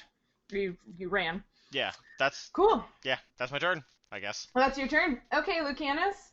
You have one of these beasties attached to you, and another one right next to you, and Bedwyr is sort of diagonal behind you, humming very loudly. Okay. So I am going to go into rage mode. So Lucanus, he has, he's sort of covered in these sort of pale green lime scars, and his skin is almost translucent. And in this case, his skin turns almost like an ivory colored, and the scars turn shiny green and emerald, and his hair goes from a sort of green color to a black color that almost looks like smoke. Are you Dragon Ball And, Z-ing this? Is that what's happening right now? Pretty much. And then his eyes turn black. The DM was I have unaware of these color plans for changes, this. but okay. Take 3 episodes charging up, and then something will happen. We'll put Yeah. those color changes on hold I until the describe DM finds them- out what they mean. I described them in episode 3. Did you? Because Well, I just went back and went back and listened to it. Okay. I'm imagining that you're just describing that you're doing that as your character. You're like, All right. all right, And then this happened. and then I turned green. No, Like people who sing their own theme songs when they Yeah. like. Anyway. All right. So you go into rage mode, and then what? Yeah, no. So, can I grapple with one of them? Like, try to grab the one that's attached? Technically, it is the one that's attached is already grappling you. You can. Oh my goodness. Grapple it back. Kind of. You can achieve a pin on it to get rid of it. Can you just punch it in the face? Yeah, just Or you kill can- it. Yeah, you can either attack it or you can attempt to pin it. You're the most pacifist barbarian I've ever met, Joe. He decided to rage and then just flick it off of him. Yeah. Hug. Hug. Well, it's the one that's the biggest threat to me. So True story. Yeah. So basically, you would do a grapple, an opposed grapple with it in order to figure out whether or not you could get it off of you. Yes. Yeah. Or you can hit it. Or whatever. okay. So I am going to try to grab it and crush it. Ooh. Okay. What do I need to roll? Well, if you just want to crush it, then I'll let you do a weapon attack. Well, it depends. Are you trying to crush it with your hands, or are you trying to kill it with your weapon? If you want to like get it off of you with your hands, yeah, if you want to get it off of you with your hands and then crush it, that's going to take basically 2 actions. So you could do the pick it off of you this round and then have it in a grapple, but you wouldn't be able to crush it this round. Okay, so I'm gonna do that. Okay. And I got an 11. On your grapple? Yep. Okay. So you pick it off of you. So now Lucanus is kind of like holding this thing. He's all ragey and he's holding this. Now again, it's not like a little mosquito or even like a beetle or whatever. Like it's a big like Nerf football thing. Not a regular football, but a Nerf football. Well, I think they might be bigger than that, but that's the sort of shape I'm picturing. Okay, so you've got it and you're looking at it. So that's Lucanus' turn. Fletcher. That's me. That's me. Uh-huh. Yeah, sorry, that took me a second. So Fletcher is gonna cast oh man. All right. Ray of Frost at the other one next to Lucanus, on Lucanus, like the purple one? Yeah, the one that he's not currently holding. Okay. Let me check on Ray of Frost for a moment. So it's a touch attack. It's a ranged touch attack, yeah. Yes. Okay. So because it's a ranged attack, you're going to do it with a penalty because that is in melee, and basically you'd be shooting between Lucanus and Bedwyr. Okay. So yeah. So roll your ranged attack and subtract 2. Okay. Oh no. Okay, well I don't even need to figure out the modifiers for that. So I rolled a 3. I thought that oh no was a 1. I was waiting. No, yeah, this is a 3. I was waiting for it. Yep. So 3 minus 2 is a 1, but not a natural 1. Yeah, no, that's not gonna hit its AC. Mm-hmm. Cool. Okay, so he expends the spell. Yep. Check. All right, Kay. Unless Fletcher wants to move or something. No, I think he's good where he is. Okay. All right, Kay. 2, 3, 4. I think I'm gonna move. Damn it. So the purple one is being distracted because it's being sung at. Yes. Okay. And the yellow one is being grappled by Lucanus. Yes, he has it in his hands. Okay. And I'm here. 1, 2. I guess I'll move here and I'll take a shot at the red one. I don't take a penalty, right? Because it's like. The red one is attached to the farmer. Oh, it's attached. Mm-hmm. And the green one is also attached. Mm-hmm. And the orange one is not attached. It's also attached. They're all attached. They got him good. Ooh, well, yeah. I guess I shoot at one of the attached ones. Might as well just go take a shot at the red one. Okay. Yeah, that's going to be with a -2. All right.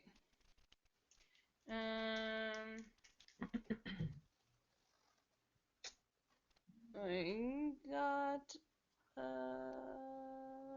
Appreciate your close-up of your scar makeup. Yeah, it's pretty. Oh, thanks. I got a 2. Well done. You got a 2. -2 or a 2 total? No, 2 total. Your arrow goes sailing over the farmer's head, and he's just like, ah! Sorry, I'm driving best over here. So bad at this. You guys are the best. I love it. Okay, so Kay moved and she shot. So now it's the Sturge's turn. Maybe I distracted one of them. Maybe. So the purple one is still stunned. The yellow one is going to try to break its grapple with Lucanus. So Lucanus, this is an opposed grapple check. Whoops. Okay. Do I need to roll? Yeah, you have to roll your grapple. All right. I got a 15. Okay, so you manage to maintain hold on it even though it's in your hands. And the orange, red, and green ones. Where did all my... Dan, come back. Where did all my dice go? Dan. Dan. Oh no, Dan! Beach. I Beach. don't know where all my dice went. I had the right dice over here. So while Dan's gone, I'm just gonna say I really. Did we lose Dan? Yeah, I feel a Uh-huh. bond with him as someone who shares a last name that is a food product. I feel like What is his last name? I don't Peach. think I was listening. Peach. Oh. Like the fruit. That's why it was funny when he said he was just peachy.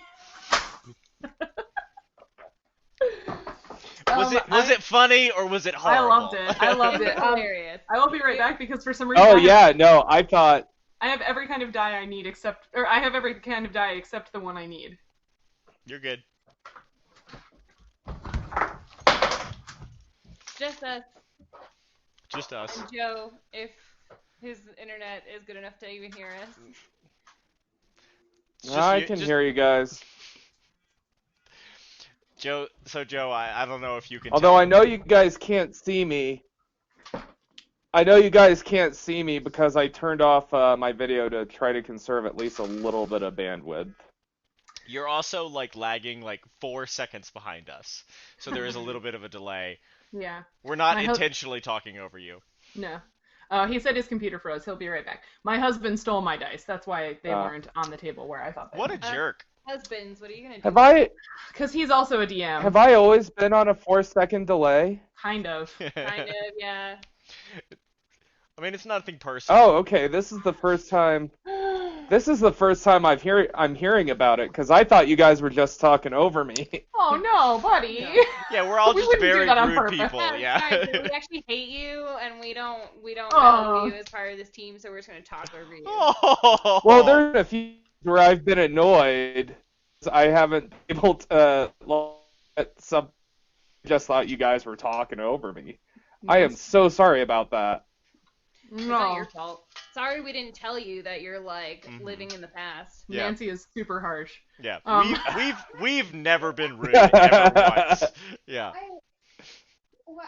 Oh, poor Joe. No. We weren't trying to talk over you. I mean, let's be clear. Okay, that explains a lot then. Yeah. We will talk over you at IRL even if there wasn't a delay, but it's not intentional. It's not, any worse because of the delay or whatever. No, So- I've actually had to kind of learn to not talk over people. So, yeah, I've Yeah, I had mean, to put a lot of skill points into that. Put a lot of skill points I in. feel like every white man needs to put some effort into learning that skill. Mhm. Yeah, Yeah. yeah, and I've had to work on it more than most. So, yeah. Dan now says connecting. That's what I'm seeing. Dun, dun, dun, dun, dun, Okay. dun, dun, dun, dun, dun, dun, dun, dun. Yeah, he I said his know. computer froze. Will his adventure be fruitful? Wow. I wanted to ask about the whole last name thing. Now I want to know why you guys didn't go into research on the thing that your name is. Like, What? why don't you research coffee, or why don't you work in the coffee industry? So my last name is actually from the Gaelic word for victory. So etymologically Alright, not related to coffee at all. down.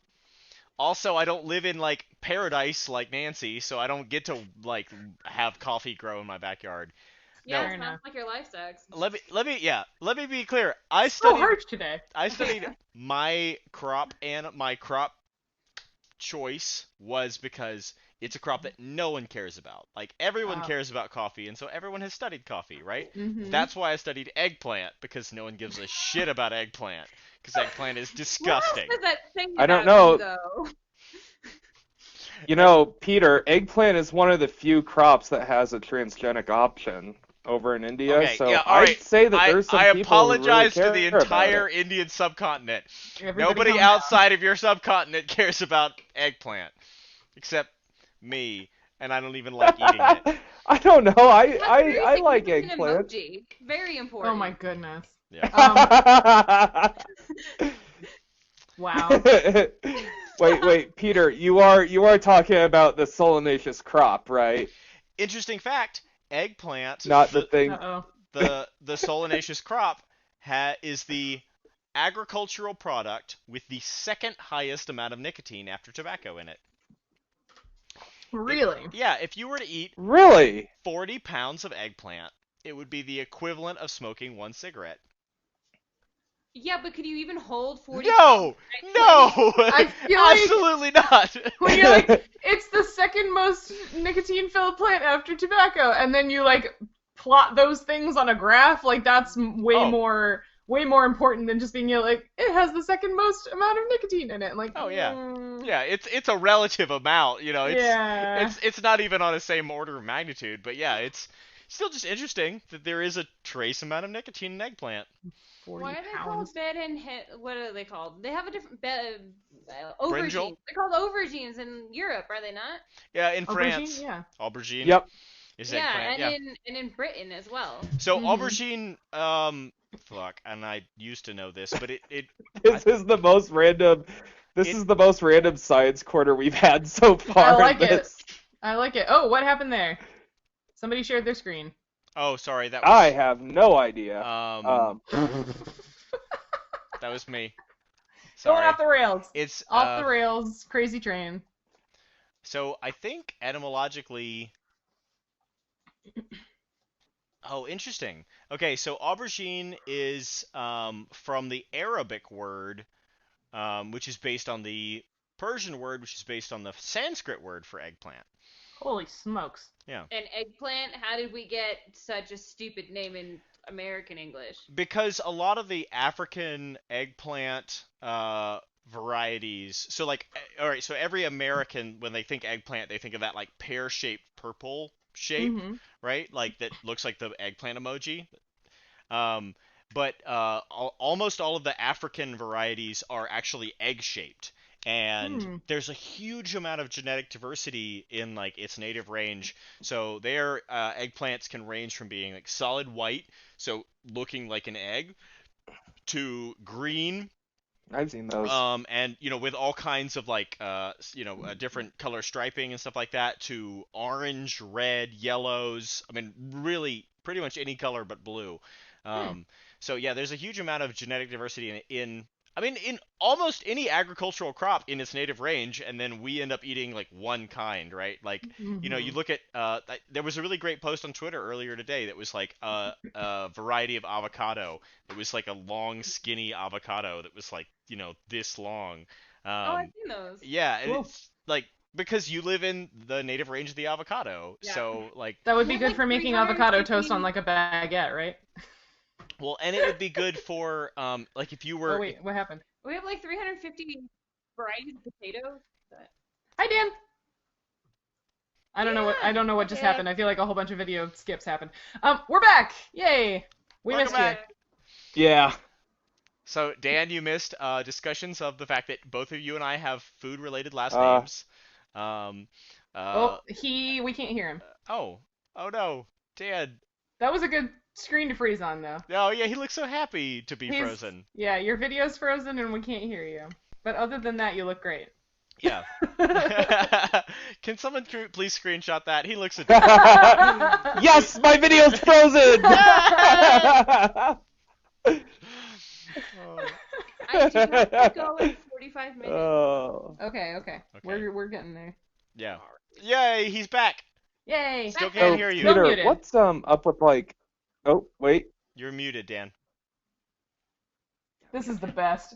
I am still blaming Peter for all of our haunted tech. Though. Absolutely, it is 100% legitimate. It's my fault.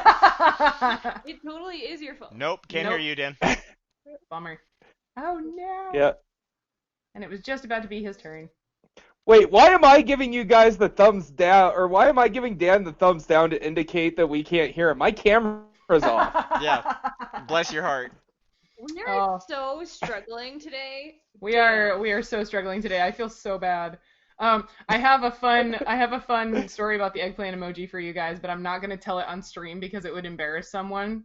So I'll tell you guys at NSOC. Well, I just wanna put it out there because I'm really proud of this. Is like Okay. because my thesis was on eggplant, like I got to use the eggplant emoji in my thesis defense. Right? Nice. Like I am the only person on the planet that like has a non-scandalous use for the eggplant emoji. I mean, I love it. Yeah. I did not use the poop emoji Nice. in my defense. Especially during a thesis defense. Mhm. Also, Eric and I established earlier this week that that if you wanted to, you could substitute my name as the eggplant emoji, which could be a synonym for my first name. Anything And yes, Yeah. Stan! there? Yay! And the Wait, I coffee have to emoji. and the coffee emoji. Yay, Dan! Okay, so I got my Sorry. dice and the sturges.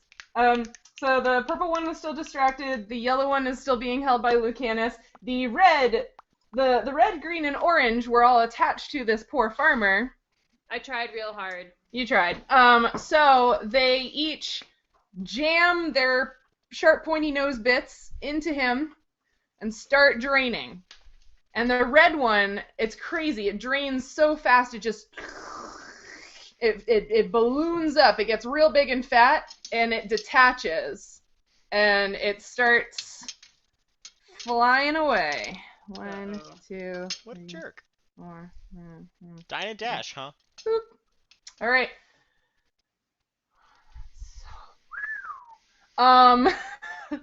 Yeah, it really sucks that it did that. It does, like Sure a does. lot.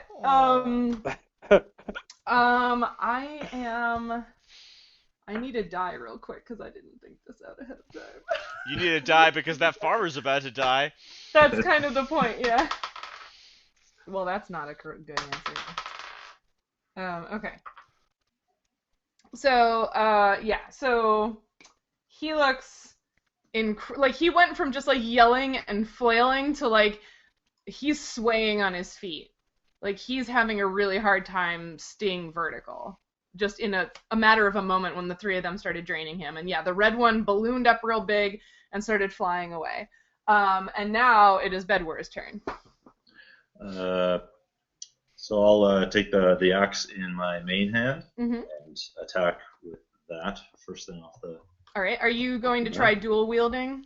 I am. I took. Did I go over the rules with? Oh, you took the two-handed fighting. I took the 2-weapon fighting feat. There, Okay. Yeah. And the axe in your offhand is a light weapon. Yeah, it's a throwing Cool. axe. So you've got a -2 and a -2 then. Yes. Nice. Love it. Do the Okay. thing. Okay. I also play a 2-weapon fighting character in the campaign where my husband is a DM, so I love these rules. Nice. The first attack with the main weapon is a 12. A 12. That misses. Okay. With the offhand. Ooh, critical fail. Oh no! A 1. Roll again. Worst. 4. Oh no, that is confirmed. Bedwyr, no. when you swing with your small axe, I think I have the same mug that you just drank out of. When you Nice. swing with your small axe, you're trying to swing at this thing, but it's so small and it's buzzing around that you swing too hard and the axe like flies out of your hand and splooshes down in the water. Yeah. Look very angry for a second, then focus on the is the sturge attached right now? No, it is not. It is so the purple one is the one that you stunned. Focus intently upon it and then try to headbutt it. Well, Or is that- you did an action already, so yeah, okay. I think you're about done. But Right. thanks for You're trying. about done. About done. Try that next time. Cedric! Wait, how do you measure again in Roll20? The circle with the comb. Oh, I see. I have snap to center, snap to corner, no snapping. Yeah, snap to center. Oh, I see. So I dash forward and I reach up and I grab the farmer across the shoulders and I cast Sanctuary on him. Okay. Um, Neat. Yeah. And like as I am, I'm kind of like trying to like shake him and trying to like dislodge the creatures that are attacking him. What does Sanctuary do? So any creature, any opponent attempting to strike or otherwise directly attack the warded creature, even with a targeted spell, must attempt a will save. If the save succeeds, they can attack normally. If the save fails, the opponent can't follow through with the attack. That part of its action is lost, and it can't directly attack the warded creature for the duration of the spell. Cool. Yeah, which is 1 round. Okay. And it is a will save of what? I assume my spell save DC, which is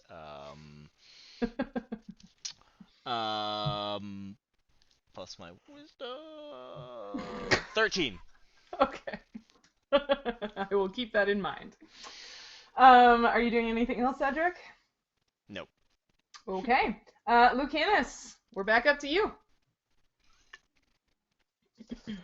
All right, I'm gonna crush the thing that I have in my hand. Okay, do that. Give me a strength check. All right. Oh, I accidentally closed out my. Wait, oh, there we go.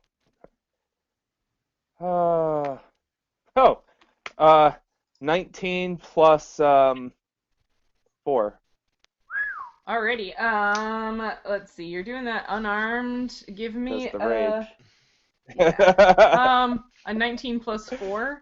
Yeah, we'll just say you squish it. I don't feel like doing creative math right now. Squashed. It's squished. Pop. Alrighty, you've killed the thing. Anything else? It's dead. It's dead. It's goo all over your hands. Yeah, All like, over. Like, yeah, just, and probably on your That's face okay. too. Yeah. I'm gonna. All the hemolymph. All the hemolymph. Yeah. I'm gonna raise my arm up. I'm gonna raise my arm up and kind of offer it to another one because that seems like a really good way to battle. Just like, here, taste this. There's an Just let the artery, enemies right? come to me because they have to. What? Yeah. Well, the other two are attached to the farmer, and one's flying away. So. Like he's just walking around the battlefield. Yeah, he's just walking around the battlefield waiting for his next turn with his arm up like, hey, come get it. I'm a tasty, tasty barbarian. So you squeezed it. You can move if you'd like, or you can stay there. I'm going to move a little bit closer to the action. Cool. How can I move? You can move 6 squares. Move over. Wait, where was I? Oh, right here. Okay, so yeah, I'm here now. Okay. Nice. Fletcher. Okay. All right, Fletcher steps forward and fires a volley of acid at the one of the creatures still attached to the farmer. The acid splash. And Is that also a ranged touch attack? It is. All right, ranged attack -2. Oh my god. I don't even know what the modifier is for this, but I rolled so I got an 8 so with the -2, that's an 8. So it's probably like a 10. I was gonna say it's basically plus his dexterity. Okay, which is scroll. Yeah, so that's a 10. Okay. It also misses. It just the acid goes flying past the farmer, and again he's having trouble staying. Sorry about your soil pH. I was gonna say soil pH. There's just gonna be one part of his farmland where he can't grow anything. Just make sure to lime that really good next year, you know. So yeah, similar to how Fletcher missed with the acid splash way back in the tavern brawl, and it squished up against the wall and just something similar happens here. It just flies past the guy and sort of splooshes wetly on the soil, and luckily there are no plants planted over in this area yet, but it just hits the ground. Okay. I think I'm gonna go 1, 2, 3, 4, I'm gonna go 6 this way. Okay. That's the wrong button. How do I go? I'm gonna go 6 this way. I think that was here. And I'm gonna shoot at the red thing. Okay. Shoot at the red thing. Pew pew!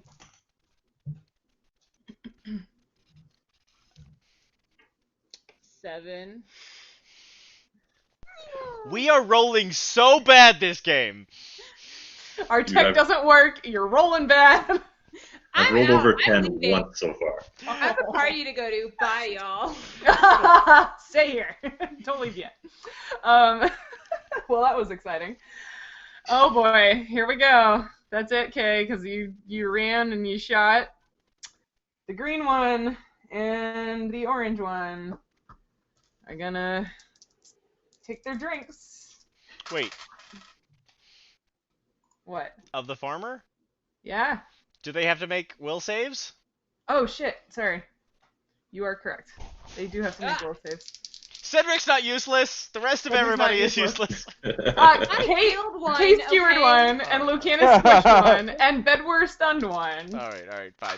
Fletcher is the only useless one. What was the will save was 13? Yeah. Wow, boy are you lucky. They rolled a 3 and a 6. Cool. Yeah, so they just sort of hang out for a moment. They're still attached to him, but they didn't actually drain him. You saved that guy's life. He was 3 points away from death. He's still 3 points away from death. He's still 3 points away from We'll death. see how the next round goes. So basically and also, Bedwyr, have you been continuing to hum? Will it cost me my action to do so? No, it was basically like you were starting it for an action, but if you were continuing to hum, then I will make that Sturge do another. Sure, I'll continue. Okay. It also fails. The purple one is still stunned. Mm-hmm. Yo. Perfect. In that case, it's Bedwyr's turn. Well, seeing as how I have nothing in my offhand now, I'll just attack it with the main hand weapon.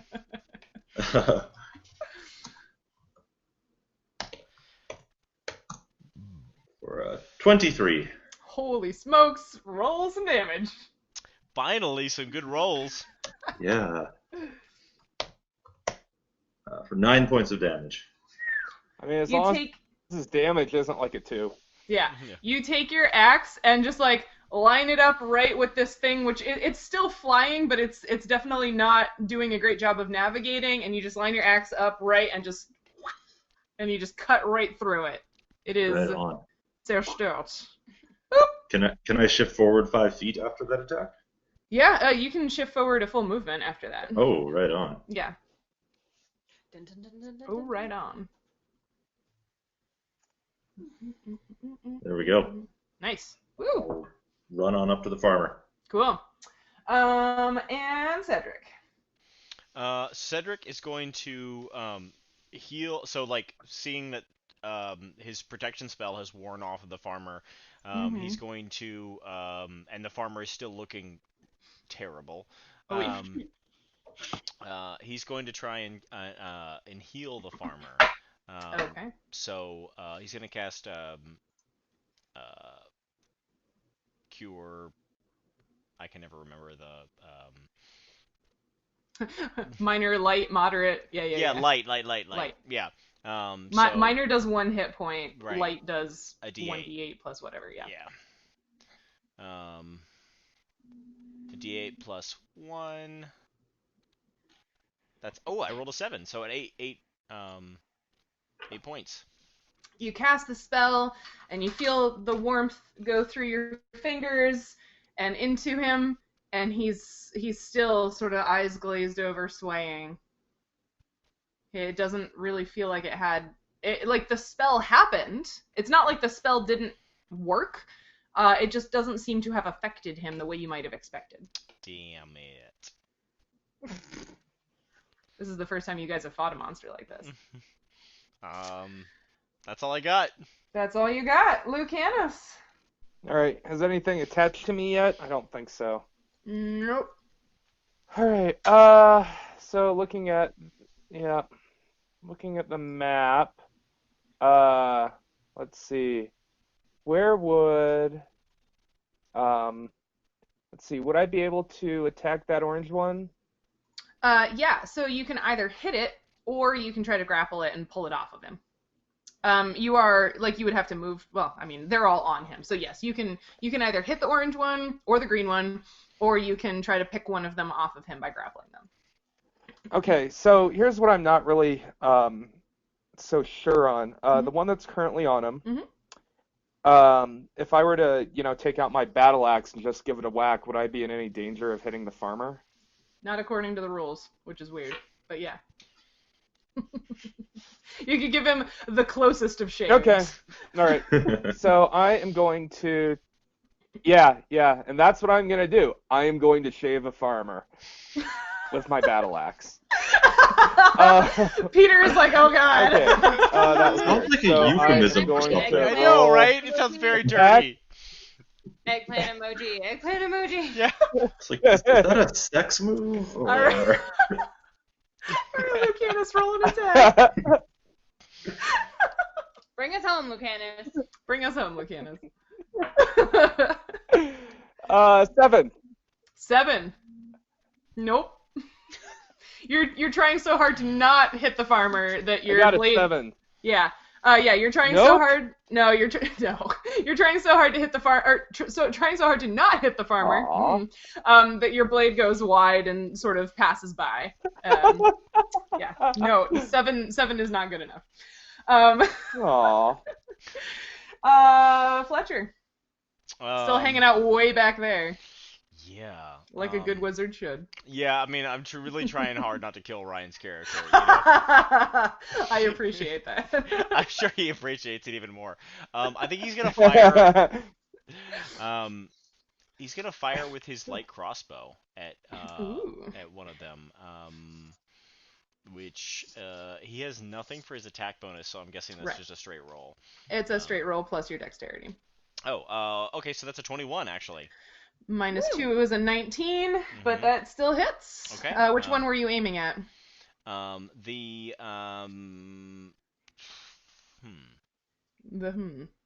I'm just trying to think of which one is more in my line of sight. The orange one.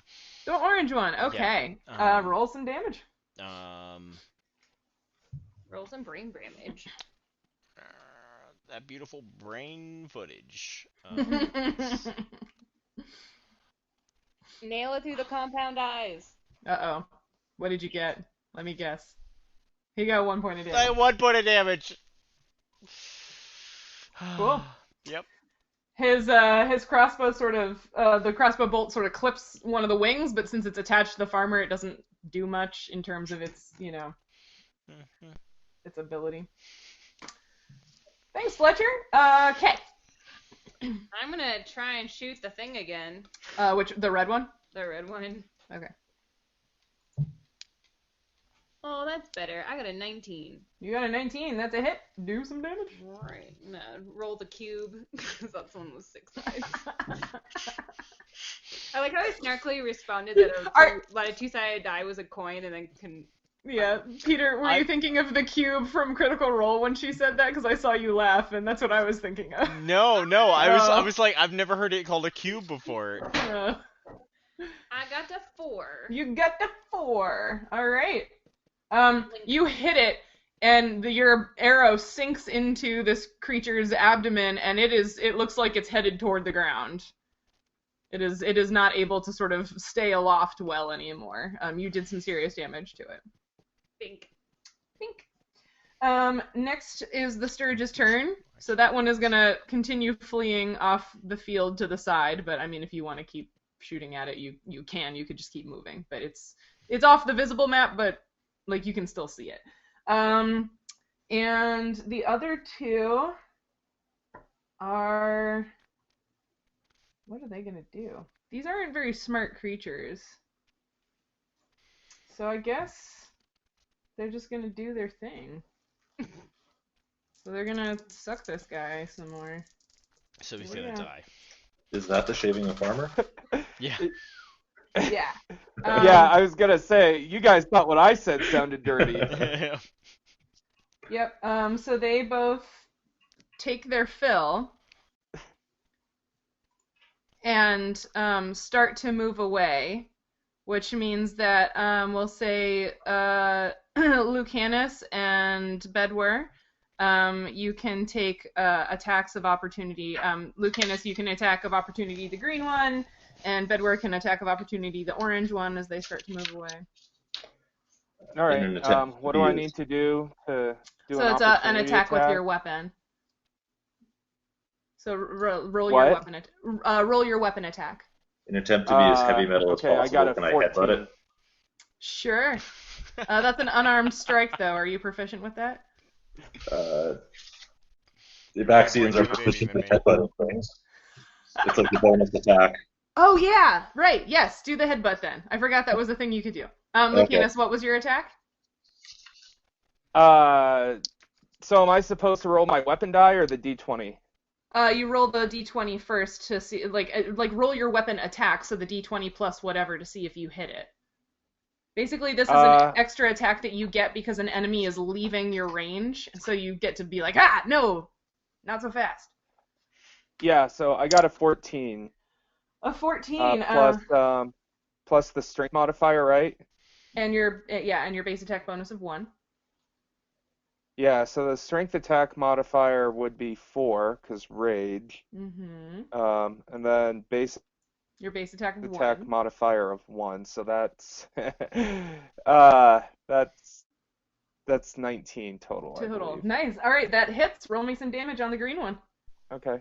A 5. I got a 5. You smash the green one, and the hemolymph from inside the bug, but also all of the blood that it just sucked out of that farmer, it just splats everywhere.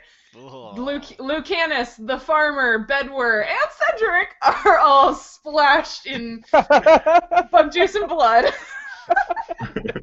Cedric ruins another shirt. Yeah. It's the same shirt.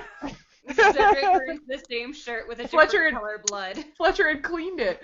Yeah. And Bedwyr, you wanted to headbutt the orange one as it's flying away.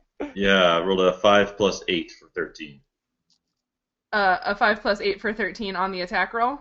Yes. Unfortunately, that misses. You take your eyes off of it to try to hit it, and it just zzz out of the way. It looked real dumb. Yeah.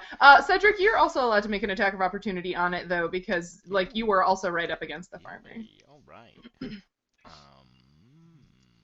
do that then. It's hammer time. Hammer time.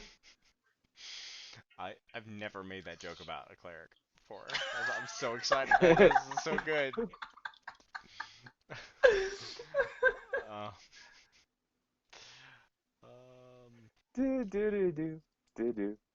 Awkward conversation about Morden. That's a 13. What is a demon? Why do I want more of it? That's a conversation for later. You also miss. Oh. So the orange one just starts zzz, It's like and I'm like trying to heal the farmer and then like grab my hammer and whip it at, and kind of swat at it and it just goes wide. Importantly enough, as you're doing that and swinging wide as these things have detached, you watch the farmer just crumple in front of you. He just lifeless on the ground. He did. No, I burned my only first level spell slot on him. He can't die. Imagine if your god hadn't abandoned you. Maybe you could bring back to life. Wow. That is a personal attack. I need to look Keep me something from it. up now because I haven't had this happen before. Let's go to the. I have had characters die before. That's not the problem. It's because he died in a very different way than most people die. So now we have. I mean, in this world, isn't blood loss like the most common cause of death? Well, no. What I mean is that he died from a different stat than normal. As Cedric would tell you, this guy did not die because he lost hit points. Cedric I gave him plenty of hit points. Because he tried to give him hit points, but that is not how he died. Oh. His life force was drained. Not simply his physical body is fine, it's his soul that's gone. which is a thing that Oh, exists so in these this insects world. feed on souls, not blood. Well, no, they feed on blood, but what they took away was Although technically, I guess they would be winged arachnids. something else. But I know that when you hit 0, you die, but I don't know if there's a way, like, what happened. Like, okay, so like if you hit 0 hit points, you keep going down negative hit points until you get to -10, and that's when you're dead. But like, What does happen when you die, Sheryl? I think you should answer this. You know, all of humanity has been waiting for this answer for thousands of years, and if you could just answer it right now, that'd be super I great. don't think you would like my answer. You get sat down in a restaurant and you get very, very slow service. Is that a Dr. McNinja from a reference? waiter? Yes, it is. Okay, I can't find it. Marvelous. I can't find it with a quick perusal through the player's manual. I probably should have looked this up earlier. But yeah, basically he's dead. Not because he lost hit points, but because his constitution was drained. Yeah. Ah. Which functionally doesn't Oddly make a enough, difference that's to what's us. happening with America right now. Thanks. Oof. That's the first pun that you guys have made that I haven't hated 100%. I mean, I hate it like 1,000%, but also it's good. Also, I hate myself right now because I put in that detail about his wife being pregnant, and now he's dead on the ground. Yeah. I'm a Yeah. terrible He couldn't. Maybe he was an abusive spouse or something, Yeah. right? Like, yeah, like retcon that, right? Like, he probably sucked. Yeah. Plus, Well, he stole no, Bedwyr's you know what? land. Yeah. He's a fucking colonialist Well, pig. you know what? Good So are you, Cedric. Good people die all the time. They do. Good people die all the time. There's They no do. reason why this guy needs to be an evil, terrible person. Nope, I didn't say He it. just had a tragic farm accident, and Tragic farm Peter, accident. as people who work in agriculture, you and I both know that can happen to the best of them, the Yep. best of them. Well, way to take what was a awkward death and make it into a really sad death. Well, in the real world, they're the world's deadliest animal for a reason. Yeah, it does tie in very nicely. So perhaps here we'll pause from the gameplay for this evening and talk a little science. Woo! So now we'll come out of character because unfortunately an NPC with no stats lost his life today at the hands of the D&D monster mosquitoes called Sturges. And it's so convenient because we have here with us a mosquito researcher. So let's talk mosquitoes. Let's talk about all of the I don't even like cats. Oh. It's a random encounter. It is a random encounter. They can tell that you don't like them, and they're attracted to that. That's their No, favorite. I bet I know what it is. So Nancy does the slow, like, sarcastic blink, and today I learned that if you blink slowly at a cat, it makes them trust you. Yeah. And then when they trust you, they show you their butthole. Yep. It's like a yeah, everything is balanced precariously on an ironing board. Which now the cat is also precariously balanced on the ironing board. I don't know what to do. Well, let's talk mosquitoes, because there was lots of cool mosquito-related knowledge through the whole episode. So I'd love to hear your guys' take on this encounter and these monsters and how they were affecting the agriculture just outside of New Sagester, and how Bedwyr's knowledge works within the context of this story. Well, I guess I'll go first. Go for it. So mosquitoes obviously breed in water, and do you guys want to know why they flood rice paddies? Why do they flood rice paddies? It's weed control, is it not? Weed control. Ah. Yep. You Yep, mean it's not- you it's mean not the humans the- growing rice, not the mosquitoes. The mosquitoes don't flood rice paddies. No. The mosquitoes don't flood the rice paddy. But the reason, rice can actually be grown in dry land, just like wheat if you irrigate it. But it is, unlike a lot of plants, it is very tolerant to water.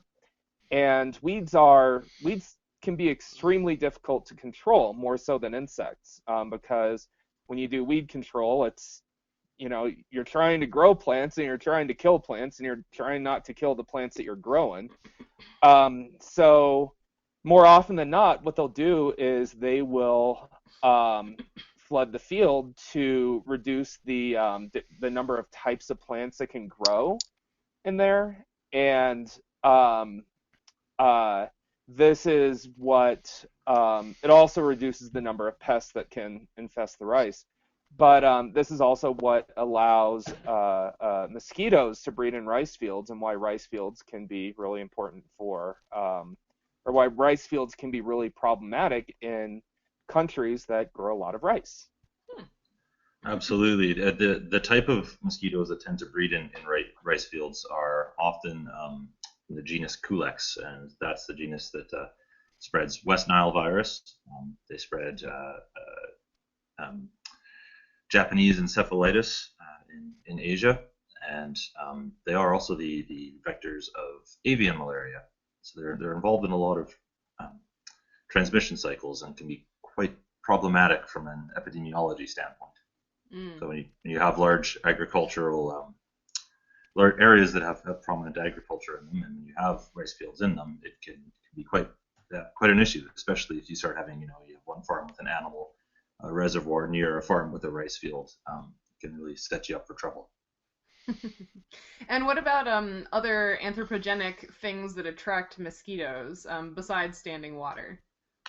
So, like we referenced with the description of Bedwyr, the white tribal patterns on him is a technique used by tribes in various parts of the world, such as Africa and Australia, in an attempt to make yourself less attracted to mosquitoes. So the visual cues that come off a host are very attractive to mosquitoes. They're very important in the attraction of mosquitoes. And it tends to be that they're attracted to darker objects. But for instance, so that's if you listen to the news in mosquito season and they tell you to wear light-colored clothing when you go out hiking, it's to make yourself less attracted to mosquitoes. And there's been a lot of work recently coming out on other biting insects that tribal people in areas that are very infected with black flies, for instance, part of the reason they think they have these markings is to repel these insects. I just saw the paper that came out a week and a half ago, where the researchers painted stripes on cows to figure out, people have thought for a while if that striping on zebras protected them from biting insects, and I love that they painted cows. I wanted to be on the proposal committee for that, just be like, you want a what now? But it's even cooler because it worked. Oh, absolutely. It's whether or not it'll transfer from other biting flies to mosquitoes is yet to be seen. The specific mechanism that's going on there with mosquitoes may or may not be the same. Lighter colors definitely less attracted to mosquitoes, but there is some research out there that suggested that increasing the contrast on yourself by putting something dark next to something light might increase the attraction. But it's not really conclusive either way. It needs to be investigated a bit further. It's a lot of these things are convergent. The attractive cues are convergent in a lot of biting insects, biting flies specifically, so I wouldn't be surprised. Nice. And let's talk about the biological accuracies or inaccuracies of the sturges. 8 legs versus 6. Well, my question for Dan is how often is it for animals to be completely drained by mosquitoes? I know that it's been recorded and that it's a thing that really happens, but it's not that common, is it? No. So the actual death by exsanguination from mosquitoes, it's one of those things that's theoretically possible with animals. It's extremely rare and so poorly documented to the point that it's maybe not, but just the sheer math of how many bites per unit of area of exposed skin you can receive if you go into the right area, it's definitely possible. For instance, if you were to go into areas of northern Canada on the border of the Arctic tundra, if you were to stand there still and naked for 2 hours, you would die of exsanguination. The migration patterns of caribou and a lot of other herd animals in northern Canada is thought to be affected by biting flies, including mosquitoes.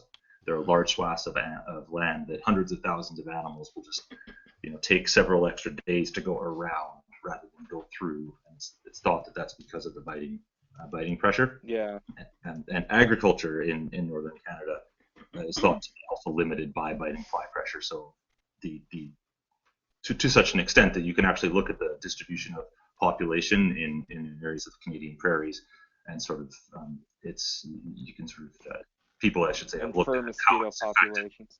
Yeah, if you can't raise livestock in an area because the biting pressure from these creatures is too high, people didn't tend to settle there. That's wild. Yeah. Well, they actually used to have malaria up in Canada, and how they solved that problem was they just simply turned a lot of mosquito habitat into farm fields and called it a day. The best cure for a tropical disease is winter. Good. So if you go and treat everybody that has malaria in the winter, then there will be no malaria for the mosquitoes to pick up next spring. Mm-hmm. Yeah. And I liked what you said there at the end, that I just thought that was funny. No, it is. I liked what you said at the end about them being the world's most dangerous animal or deadly animal for a reason. So one of the things that I thought was really interesting when you read the stat block for sturges is that they don't drain hit points like a lot of other creatures would, right? You're not just taking this physical damage, they're actually taking away your constitution, and we think about constitution as being like the health stat, right? Mm-hmm. So it's interesting to think about that, like, it's maybe not a straight one-to-one comparison between sturges and mosquitoes, but it does set up this nice comparison about how like mosquitoes make a lot of people very ill and do a lot of destructive things with being vectors of all of these diseases. So what do you guys think about? They just kill by debuff. Yeah, absolutely. I mean, if a healthy adult is picks up malaria or an encephalitis from a mosquito, you're not usually at risk of death. You're in for a rough go, and definitely not going to have a fun time. It's usually the elderly and the young that suffer it, but you're certainly going to be out of action for a while, and that's probably why the reflection in the constitution damage. Mm-hmm. Yeah, it makes sense. I actually just... So can I present a philosophical counter-argument to just sort of play devil's advocate for mosquitoes not being the deadliest animal in the world? Uh-oh. Here we go. I'm ready for it. So, am I being cut out, or...? No, you're good. No, we're all just waiting to see what you say. So, mosquitoes don't actually kill anybody directly. They kill them by, like, spreading diseases. So, if we count the vector as the animal that is, as the entity that is killing whatever animal it is in question, then it doesn't really seem like we take that into account with other disease vectors. For example, like humans, we don't say that humans kill 30,000 people in the U.S. during flu season or whatever. I've just always thought that was kind of weird that we refer to mosquitoes in that way. I have to make this distinction because one of my former committee members would somehow know that I said this. I didn't correct this somewhere and roll over. But mosquitoes don't vector disease; they vector the pathogens which cause disease. But they vector myriad pathogens that do so. Without them as a vector, though, these things would not exist. So it is specifically the act of biting by the mosquito that is responsible for this. I mean, without the pathogens, they wouldn't either, but if you were to knock off a specific pathogen, mosquitoes would still be incredibly deadly. And even if you were to cumulatively add up all of the deaths caused by humans through war, famine, all of these things, your mosquito-induced deaths would still be in the lead. Oh, yeah. Arthropod diseases arthropod-borne pathogens are huge. Mm-hmm. I think that's... sorry. Whoa. No, I want to say I think that's a great point that, like, if you knocked out a specific pathogen, like malaria, I think is the one that everyone associates with mosquitoes, right? Yep. Like, even if you knocked out malaria, there are a ton of other diseases that are just not just as bad, but also bad. White So, Nile, yellow fever, dengue, chikungunya. I have all of them here. I actually just met a fellow with chikungunya. I've never met somebody that had it before. I met one for the first time the other, probably a week and a half or so ago, and he was showing me his joints that are still swollen, even though he had this several years ago. Wow. Yeah. Ugh. I had Lyme disease twice. Talking about 8-legged creatures. So that's Yeah. I also Nancy, didn't one of our students back at UGA get Rocky Mountain spotted fever at one point? She did. It was Lily. Or she had it. She had it, and then it was. So I appreciated. So you guys were just talking about how there was malaria in Canada, and I think a lot of Americans don't realize that there was malaria in the United States, like within the last 100 years. And that fix that. I believe there's still the odd endemic case in Florida. Yeah. Well, so the story about DDT is actually very complicated. I wrote a post on this for Ask an Entomologist, but if you look at when DDT started being used, the mosquito population was already, or the cases of diagnosed malaria were already going down super fast. And even the guy who was the head of the malaria elimination program in the U.S. said that it eventually would have been done without DDT because of what they were doing with the draining of canals and breeding sites and all that. My understanding is that the Tennessee Valley Authority, Tennessee Valley Water Authority, some body along those lines had a huge role in the elimination of malaria in the U.S. just by regulating water flow. Yeah. These animals are important to the ecosystem, though. Like, they are. I get questions Absolutely. all the time, like, why? But, like, disease vectors are the things that take down your large mammals, like your large apex predators, right? So, like, what takes down your full-grown lions and your elephants and your, like, elk and stuff. Like, mosquitoes. It's just unfortunate. The first time I've ever heard somebody refer to elk as an apex predator. Well, grass. For plants, very predator. Absolutely like I just meant like large animals in general. I know. I'm just giving you a hard time. Anyway. one of my largest pet peeves is when people say that mosquitoes contribute nothing to the ecosystem. That's just not true for any organism. But you know, there's nutrient transfer. There's turnover in apex predators or other large creatures. There's also pollination. Mosquitoes are the things that can live in gross water, right? Because they breathe air. They don't have gills, so they are an important source of food and rehabilitating ecosystems that are of crappy water. Absolutely, they're going to transfer those nutrients back onto land, and other things can use them, right? Yeah. Well, I love the pollination point. That's always the first one I share with people because I'm like, I feel like a lot of people know that only female mosquitoes drink blood. So then I'm like, well, what do you think the dudes drink? Like, they get their food from somewhere. And yeah, talking about pollination really blows people's minds. Oh, absolutely. The characteristics that make bees excellent pollinator are all those the hairs on the body.